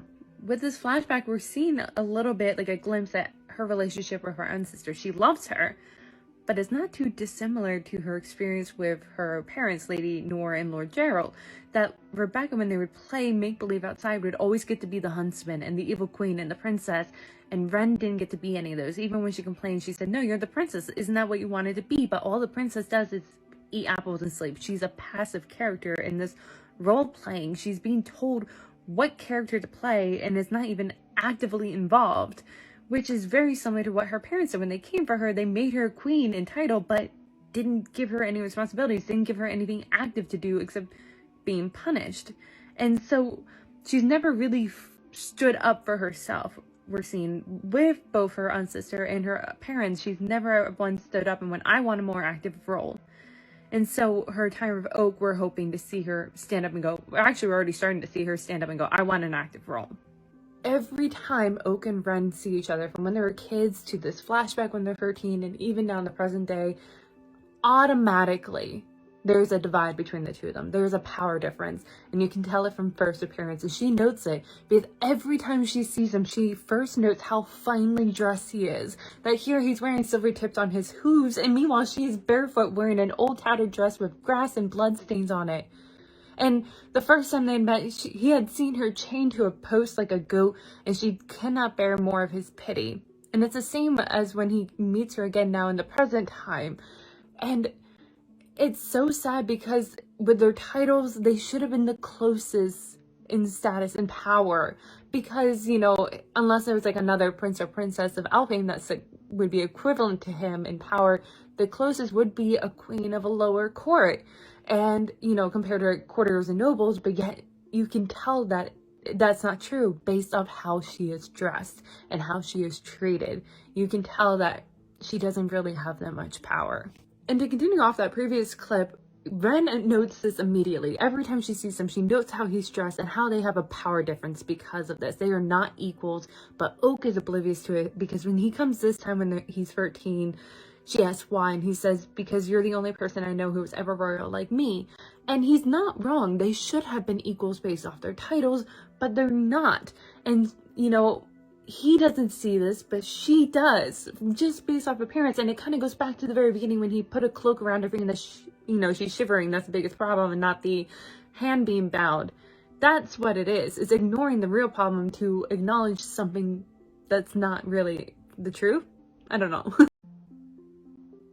When Oak says, you ran away, I want to run away, he doesn't realize that they're not alike. She says we're not alike because he doesn't realize that he still has people in his life that want him, that love him, that they would come looking for him if he ran away, even if he's afraid of the assassination attempts. Ren does not have that, or at least she's convinced that she doesn't have that. We learn later in the book that her own family probably would have welcomed her back in, but at this point, she thinks that they wouldn't want her in their lives because they see her as monstrous. Lady Nor doesn't want her in her life. She's unwanted. She didn't run away because she was scared or being rebellious. She ran away because she was unwanted. It wasn't even like running away. It was just leaving because she wasn't wanted. You know what? I take back a lot of what I said about Oak. I still think he was coddled. He was coddled. But he also has experienced some of the darker sides of things, especially when it comes to the fact that he did have a lot of assassination attempts of someone trying to kill him again, poison again, someone tried to recruit him, and when he said, no, I wouldn't kill my sister in Carden, they tried to kill him again, but with a knife. And so he has experienced these threats and this scary, dark underbelly of the world, but yet he's still coddled. Because of everything else, like Jude trying to protect him, he has people that love him. Whereas I think Jude and like Ren has the extreme opposite of him, where she doesn't have anyone to protect her, and she has seen the dark side of the world worse than even Jude has. But Jude has also, from the very beginning, not really been coddled. She wasn't coddled by Maddox. She saw the dark side when he killed her parents, and then have her training, having her finger bitten off. So she's seen the worst in the world and was not really coddled. Oak was. And I guess continuing off that previous video, Oak doesn't have a perfect life. Yes, it's far better than what Ren's life has been, but it hasn't been perfect, as with the assassination attempts. And also, he blames his existence for a lot of these problems, for, you know, the whole thing with Dane killing his birth mother and all the problems of that going on and getting Carter on the throne in the first place. But then also his father being exiled. The reason my mother married him in the first place. My one sister and her girlfriend had to take care of me when I was little, even though they barely more than kids themselves. My other sister almost got killed lots of times to keep me safe. Things will be easier without me around. They see that. And it's understandable because he's 13. He's hitting that angsty, remember 13, 14-year-old Harry Potter? That was his peak angst. He's hitting that age here. And so he is a little self-centered. He thinks a little bit like the world revolves around him, which is understandable at that age. They think like that. We think like that when we're that age. And so he thinks that all these problems would just go away if he goes away. But that's not true. And they love him. In this chapter, we see two instances where Ren has the possibility of entering and being part of one of the worlds. I think she would have preferred the mortal world because that's where her happiest memories are. So in the beginning of the chapter, we see her saying that she used to follow her own sister around, especially go to classes and sit outside the window and do math in the dark and recite poems and history as she walks back, until one day her favorite stuffed fox was attacked. And so she uses it as an excuse to, isolate herself once again. And we see that throughout the book so far, that she finds excuses as to why she cannot rejoin either one of these societies, that she's too monstrous, that she's unloved, that she cannot be accepted. So she finds these reasons to isolate herself. And then we have Oak coming and being like, I want to join the little bubble world that you have right here. Let's not be a part of either of these worlds, the mortal or fairy, which he has also had experience in both these worlds too. They're similar in that sense. But she looks at him and goes, no. She could have said yes and been selfish and accepted him and had someone in her life finally, but she was at least smart enough to know that he wouldn't make it out here. Someone would come for him, whether it's his sister's guards or another assassin, or even her, past coming to hurt him. She didn't know. She just knew that it wasn't going to work, and she knew that she couldn't say that to him, or at least she assumed she couldn't, because she doesn't quite have the emotional capabilities at this point to vocalize these thoughts. So instead she hurts him to push him away, say pretty much, I don't want you here. Once again, we're given a similarity between Jude and Ren, and in this case, it's the fact that they're fighters. They fight back. However, it's a different tone. It's a different font almost. Now, Jude's is a silent, stoic determinism. That even though she does react at times, but there's a quietness to it. There's times that she just stares him down, and when you look her in the eyes, you know that she's going to seek her revenge. And even I think Locke, Nasia, and Valerian know that instinctively, even if they won't admit it to themselves, and that's why they've always kind of kept an eye on her, even though they try to dismiss her, saying that she's just human, that they shouldn't be afraid of her. But some part of them had always known that she might retaliate. She had that look in her eye.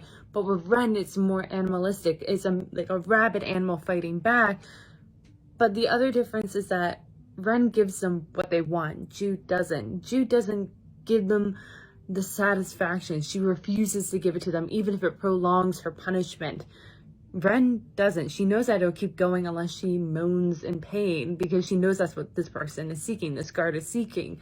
So it's interesting that they're similar, but yet they have slightly different approaches. During this reread too, the fact that I am pointing out a lot more of the similarities between Jude, Cardan, Oak, and Ren, I think it kind of reiterates to me how brilliant Holly Black is that she knows the thing that we loved about the Cruel Prince was Jude and Cardan and their personalities. And she kind of gave us something that is nearly identical to that, but a completely different plot and slightly different characters. There's just slight differences that, in actuality, Oak and Ren both encompass aspects of Jude and Cardan. And so it feels like a brand new story while giving us the things that we love and the familiarity of that story.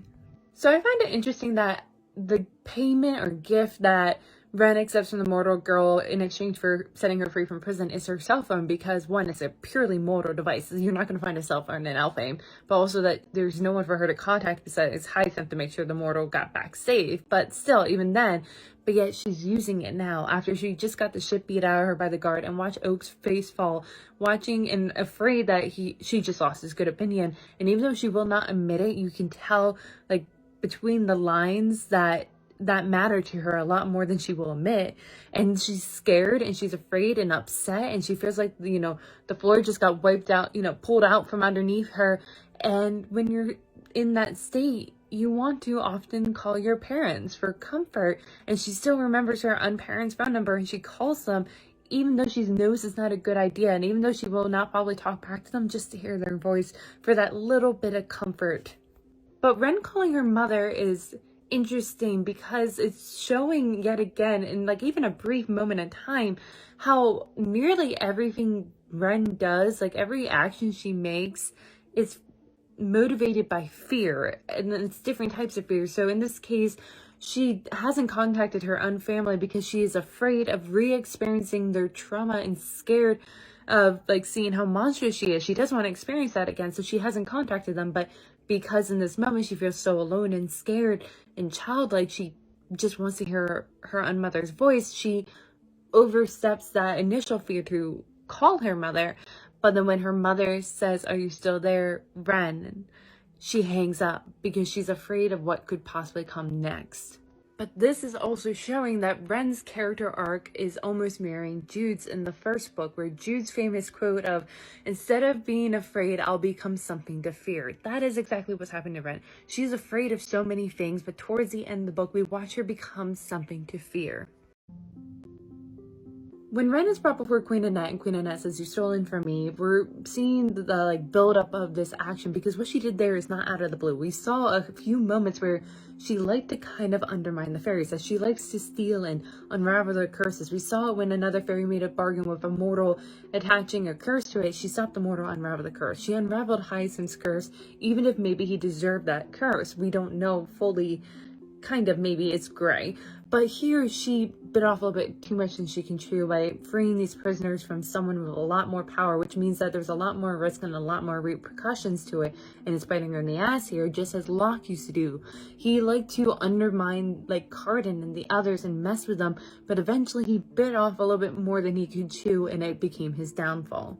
In this moment, they're assuming Ren is scheming a lot more than she does, in the case with Queen Annette saying, right under your nose, not only does your lady love take him from you, but uses him to build her own little army.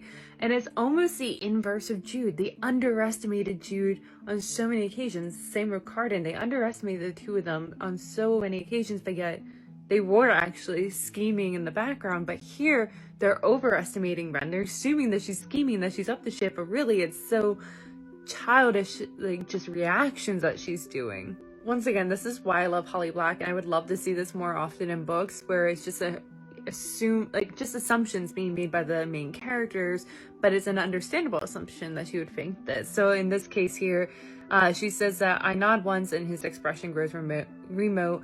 I wonder how much he hates that I was called his lady love," thinking about Oak. And it would be, in her point of view, she would think that would be offensive, because that would make sense in her own mind. And from what we're told up to this point, we can assume, yeah, that would be what she's thinking. But simultaneously, we as a reader are thinking that's not why he's making this face. He's making this face because in this moment, he thinks that you're thinking less of him because of keeping Hyacinth prisoner. Oak saying out loud, "All my mistakes are coming home to me." It's interesting to me. Like, I've been sitting here for a couple minutes just trying to figure out what he's not saying and what he's thinking. And I think that even though he grew up under the tutelage of Maddox and Jude, he doesn't see the world the way that they do. That Jude was an anomaly, that she did see the world the very same way that Maddox did, where they saw the full board and like were pretty good at understanding and manipulating others. They did have blind spots, obviously, and they weren't perfect, but they were much better at it than most, including Oak. I think Oak makes assumptions of how to win people over, and a lot of times he can win people over, but in this case, he's saying, "Why would Jack say the Lake to Kelpie help you?" And she says, "For his pride." And he's realizing, I didn't even think of that angle. And I think he's also realizing that he didn't think of the optics of bridling Hyacinth for the very same bridle that Ren had worn. Of course she would be so set on setting him free. In this chapter, we're seeing a real clear glimpse of how Oak has adopted some Cardanisms, of how Cardan liked to put on a performance to have others underestimate him. Because remember, in the original trilogy, he often, especially in the second and third book, would pretend like he was drunk and lazy and spoiled and obtuse, but in actuality he would outmaneuver a lot of people. And we're seeing that here with Oak, that the fight with the ogre was kind of manipulated by him, so he has a bruise and looks like he's not a fighter. So in this moment with a duel, because I think he was hoping of a duel in any case, he didn't know how it would go about with Bren. He didn't think that would happen, but he was hoping for something like this, and hoping that their estimation of him was so low that they're put up a weaker challenger. And we can tell that this is the case because of how Ren is reacting. She is like, he is a spoiled prince, he's gonna die in this fight, this is stupid. But in actuality, he wanted them to think that. And here's the other reason why I love Holly Black. She does not give us everything on a platter, being like, here it all is, all the emotions and thoughts and every detail you need to know, which is sadly what I read often enough in some books, but gives us just morsels that we gobble up and then also have to try to figure out the flavors on that one little morsel. So we're giving a moment here where Ren is begging, "Oh, don't do this, leave me, leave Jack here." And he gives her a sidelong look, his face is grave. "I can't." He just says that she assumes, right, of course, he needs me for my quest, which is, yeah, I think one interpretation of his words, but the other is that he can't because he cares for her and maybe is on his way of loving her. Wait, this flashback from Ren about Maddox is so interesting. It is adding more to him as his character, and I'm just going to say that in the original trilogy, I did read him on this read-through a little bit more negatively than I've had in the past, but he is very gray and complicated because here she's saying that the last time she'd seen Oak's father was in the War Council, that he had often overlooked her like one of the hunting hounds just begging for bones, but one night he had come to her cold corner, worrying at her restraints. He knelt down and gave me a cup of hot spiced wine that I'd been drinking. When he rose, he touched the back of my head with his large warm hand. Now, it's showing that he had taken a different approach than her parents, Lady Nora and Lord Gerald, where they were just cruel outright. But Maddox is almost a gaslighting type of cruelty, that he didn't unrestrain her, which, like, I know obviously is acceptable because it's not his place to do so, but he could have at the same time, but offers her something warm to drink, something nice. And so she doesn't, in that moment, mind it as much. And I think that's what he would have liked to have done with his own kids. And we see that especially towards like the third book, that he would have offered them everything that they had wanted. He literally says, I could have given you everything. But he would have equally have liked to have chained them, just as Ren was chained, to keep them close, to not going off and doing their own things, not going to his schemes. What Tyrion says here to Ren has made me stop and rethink about like Jude and Maddox, because he says to Ren, I hope you're happy. Oak was never taught to fight any other way but to kill. He doesn't know any elegant parries. He cannot show off. All you can do is deal death. And once he starts, he doesn't stop. I'm not sure he can. And I judge Maddox because of, especially in the third book, where when he was fighting Jude, he didn't stop and he almost killed her. And he would have if it wasn't for her being connected to the land. But Jude also a couple of times had done the same, and same with even Taryn, if you think about it, because she killed Locke, but more specifically Jude with how she killed Balkan and Valerian, that she tried getting to not do it, just as Oak had said, cry out here to the ogre, but when they all refused, they killed them. And I think that's interesting, but at the same time, like, we know Jude can parry for fun because she used to do the play, war, but still, it's interesting that they all react very similarly. I'm glad we get Ren's point of view. I like the mystery of Oak, but God, I wish I know what was going inside his head when he says something like this, where Ren says, I know you're angry with me. Am I? Maybe I'm glad that you gave me an opportunity to be my worst self. Because you can interpret it in so many different ways. He could be saying it sarcastically, or he could be saying that there is an inner demon in himself that he's trying to suppress, trying not to let out the thing what Hyacinth says, that he doesn't play fight. If he fights, he kills. There's no in between. So is that the demon that he's trying to keep at bay, trying to keep a courteous mask, trying to be good? And she unleashed that because of her actions, and he's actually is mad at her. Or is he kind of like Jude, where he's tired of pretending like he's kind and courteous and not as monstrous as he truly is? Because remember in Cruel Prince, Jude was tired of bowing her head and, letting the others walk all over her like Taryn had encouraged her to do. She was going to start fighting back. Is Oak saying that? I don't know which one it is, but either way, I like both options. We get this interesting interaction between Tyrion and Ren, where Tyrion once again threatens to bridle Ren, but he also says if it wasn't for you, Hyacinth would still be here. And Ren has already figured out that there had been something between the two of them, and she thinks to herself, Hyacinth, with his half-broken curse, reminded me too much of myself, of my desire to have someone free me, whether I was deserving of it or not, and then says out loud, no one in chains could ever truly love you. And she's right, because Tyrion is being possessive here. He is trying to force Hyacinth to fall back in love with him by keeping him close, but if he truly did love him, then he would have broken Hyacinth's curse. He would have convinced him to follow him out of loyalty and slowly fall back in love, not forced this love upon him, because that's never gonna work. And Ren knows that better than anyone when her supposed birth parents had tried to do the exact same thing to her. But also in the original trilogy, in The Cruel Prince, Carnan kept trying to convince Jude to release him from this vow, to stop ordering him around, because he trusted her, he loved her, but his love was going to disappear if she hadn't released him and trusted him and not forced him to be under her thumb and by her side. Once again, Holly Black does these like throwaway lines, but if you stop and think about it, it tells you so much about the characters, because here she's saying, my ribs hurt where they meet Ravendras, boo, but I bite the inside of my cheek and keep going. Because she's not going to say out loud, I'm in pain, I'm hurting, because she's not expecting sympathy, because she has never received sympathy from anyone. She's experienced a lot of pain from her supposed birth parents and never won sympathy for it. So she's not expecting getting it from anyone because it's never happened. But also I think a part of her is probably thinking, this is my penance for breaking Oak's trust. What the Thistle Witch says to Ren is foreshadowing to what we learn in the end of the book, where she says, Nick's not nothing, that's what you are.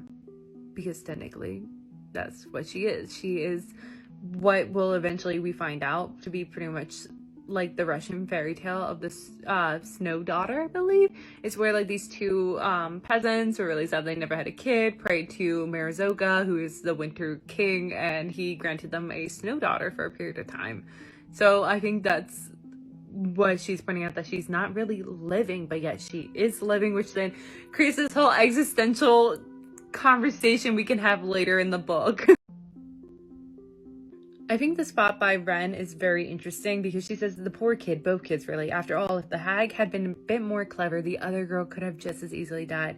Just because a pawn is better treated doesn't make it safer on the board. She is thinking about herself. She was never safe on the board of this grander thing of court politics. But even Oak is technically safer because he's under Jude's protection. He even had Maddox's protection for a period of time, but there was still assassins coming after him. Same with Jude. Jude was a little bit safer than other humans in the world of Elfheim, with Maddox also being her father, but she wasn't entirely. She was still a pawn on his board for a period of time and still at risk. She still got injured a handful of times. Once again, we're getting a little bit of foreshadowing, and it also is telling us a little bit more about Ren's magic abilities. I'm assuming that you've read the entirety of these books if you're watching these videos. So yeah, at the end we learn that Ren actually has Melif's heart, and here the Thistle Witch is saying that not Mabe, but the hag had enchanted her daughter's heart before the last beat because the daughter was a hag too, and magic sang through her blood. The hag imbued the heart with the power of annihilation, of destruction, of unmaking, which explains a little bit Ren's destructive personality, because she kind of destroys relationships because she doesn't think she's worthy. So you can say, is it in her nature? Was she nurtured because of being burned so many times by other people that she pushes them away? But also the fact that she's really good at undoing curses, and you see that with the unmaking that the Thistle Witch says here. The Thistle Witch also says that the hag had cursed Mabe so that the piece of her child would be forever tied to the queen's power. She would have to keep the heart by her side for her magic to work, and should she not, its power would unmake all that Mabe had created. That is Lady Nora's goal. That's why she wants a heart. So if she can destroy it, then that means that Cardan doesn't have the power over Elfheim. So yes, they still have Jude, and they still have the lesser courts under, like, aligned to them, but they at least lose that one advantage if Lady Nora will try to have the coup again. But also, knowing this book, having read it once, I think it's so interesting that they didn't know that Ren has the heart and didn't know this detail, because if Jude had known, then she would have kept Ren safely in Elfheim. She would have kept her close, guarding her, protecting her, because of it's tied to their magic. But she didn't, and she just looked at Ren, saw her looking monstrous, it was a little afraid, made an assumption, and slyly pushed her away. We're also learning that the bones on their own can be ground up into a powder and be used to create these great spells, these like spells that will eventually deteriorate over years, but they could be upheld if they had the heart, or unravel with the heart. And you know, Ren asks a question, and the witch looks at her a little funny. He's like, really? Because then, like, a little bit later, she says the heart has great power too. Power that is opposite of Mab's. Which means that Ren has the power, with the heart being in her, to pretty much tear Cardan's away, to destroy whatever they had all created. Pretty much destroy Elfheim, because Mabe had created all the Isles, including Cardan's fourth one. They could destroy everything if she really wanted to, and now I'm realizing what a big threat she is, and Jude and Cardan have no fucking clue.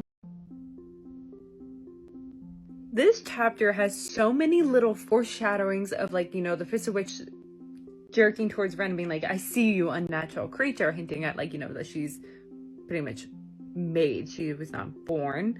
But also her saying about Oak, because I think I just like completely wiped this away because I didn't want to believe this, but her saying, I saw your future in the eggshells, and what I will have is this, your agreement that when you become king, you will give me the very first thing I request. I'm still hoping he won't become the king of Alfheim, that Cardin and Jude would continue to keep this title. I'm hoping that him and Ren become king and queen of their own respective court, and that maybe they balance each other out, that they become powerful in their own rights, that they have an alliance, that they work kind of together, but they balance each other out, just as Maeve and Melov, like Maeve's bones and Melov's hearts kind of balance and cancel one another out. Okay, if Holly Black is going to tell me about a very particular crocodile twice, there's got to be a symbolism to it. So my first thought when I thought about that then is that crocodiles are prehistoric creatures. They've been around since the time of dinosaurs. They have survived this long, which I think kind of represents a little bit like the hag witch that they're talking to. She's been around for that long, but so has Melov's heart. So I looked up also the symbolism, and crocodiles represent power, strength, protection, guardianship, adaptability, survival, creation, destruction, ambiguity, and durability. And I think all of that perfectly matches Ren. Ren has this power and strength that she doesn't quite know she has, but she has the strength to keep going. That she has adapted at certain times when it's needed. There are times where she doesn't show her pain, as we see here. She's not letting on about her ribs, but there are other times when she was getting the shit beat out of her by that guard, to know that she should make a noise that she is hurt, to at least lessen the pain. She adapts wherever she lives. She has survived this long on her own. She was created by the original hag to become who she is now. She has the ability for destruction, as we were just told by the Fist of Witch. She's ambiguous. We don't know where she falls, and she doesn't know either if she's actually good or she is actually a monster. And she has just been durable. She survived past all this hardships. Once again, Holly Black uses a great use of assumptions from the main character, because she's assuming that he's not meeting her eye because he had planned on like exchanging the heart with Lady Nor. That was what she demanded in exchange for Maddox. But now I'm starting to wonder if that was not the case, because I was starting to question, like, what is he not saying? Because what he says is that he had never planned on, you know, he planned on keeping the heart away from her. And we know that as a fairy, he can't lie, but he's not meeting her eye. So you're starting to wonder, maybe that is the thing. But then I stopped and realized, no, Ren's just making a false assumption. He's not meeting her eye because he knows that she's a heart. And I think he's afraid that if he looks at her, he's going to reveal that detail. The mirroring, it like hurts, but I love it, because about 2 chapters ago we got a flashback from the last time she had seen Oak when he was 13. He had run away from home because he had had a few assassination attempts and he's scared, and he wanted to run away from all his responsibility. But she knew that not only would maybe Lady Nor and whatever her name is would come and maybe harm him, but his family would eventually come for him, because he had someone that loved him. And even though she was alone, she knew it was for the best if she got him to leave, and the best way that she could think of getting him to leave was to push him away and say, I don't want you here. And he says that here too. The best way to keep her safe without telling her why is for him saying, we don't need her, I don't want her. The brilliance of Holly Black, because immediately after Oak saying, and I don't want her, Ren thinks the words hurt the more because he cannot lie. She's assuming he's saying that he doesn't want her in general. But the reason why Oak can say this, because fairies can't lie, is because he's thinking, and I don't want her to come with me. The last bit being the unsaid bit, and that's why he can say this. Holly Black does not waste a word. Every word that she puts in this book is there for a reason. She does things very succinctly. That's why I love her, and V.E. Schwab says something very similar. But I think there's a reason that she has Ren thinking, in the moonlight, the prince's features are more fey, his cheekbones sharper, his ears more pointed. Especially coming shortly after, you know, Oak saying that you can't continue the journey, but then relenting, being like, fine, you can come up to a certain point, and maybe along the way you can convince me that you can join us for the rest of this quest. Kind of proving himself as the gatekeeper of her being allowed to go on this quest, just as Jude had seen Cardin as the gatekeeper to the world of fairy Oak is almost being like the gatekeeper to the world of fairy for Ren. And for Jude, a lot of times a way for her to kind of remind herself that her and Oak are, I mean not Oak, her and Carden are two separate beings, was her describing his physical appearance, his sharp cheekbones, his sharp ears, just as Ren is doing here. Even if Ren is not fully aware that she was created out of snow and ice by this hag and not an actual fairy, even if she's not aware of it, I think she is subconsciously aware of it. And we also see that she has been so far in the outskirts of the world of fairy. 2 paragraphs later, when they find a place where they can bathe, she tries not to look at Oak as he strips down, but when it comes time for her to bathe, she primly washes her hot face, because for him, he's been a part of this world of fairy where nakedness is so natural, but for her, she has not been a part of this world. She has not been granted acceptance by the gatekeepers of this world. She's been a part of the mortal world, more specifically American mortal world, where a part of American culture still holds on slightly to the puritanical idealisms. I am probably saying this wrong, but you know, the idea, like, we were still a little weird about nakedness in our culture. Okay, so I think this moment of Oak and Ren is so interesting because they're thrown from the sky from like a thunderstorm, which I think is the hag that works with Lady Nora, because I think she can do stuff with storms, and they crash land. And when they, like, you know, stand up, he touches Ren's cheek lightly and says, "You, I thought," and he has this puzzled expression, and then he says, "Are you hurt?" When she shakes her head, he abruptly turns from her. And I think it's because he's starting to really fall for her, but he doesn't want to allow himself to do it because a part of him wants to keep her by his side, and I think he's afraid that he's going to keep finding excuses to keep her by his side. As we've seen already, he tries shoving her away, but then prolong the date of when he's going to shove her away because he doesn't want to lose her, because I think every other time he has seen her, they've lost, like, they would find a reason to shove each other away, they would lose each other and then go years without seeing each other again, and I think he's afraid of that happening again. But yet simultaneously, I think it's so interesting because it's kind of paralleling what we saw in the beginning of this chapter of Tyrion, of how Ren pointing out you can't change someone to be by your side to then fall in love with you.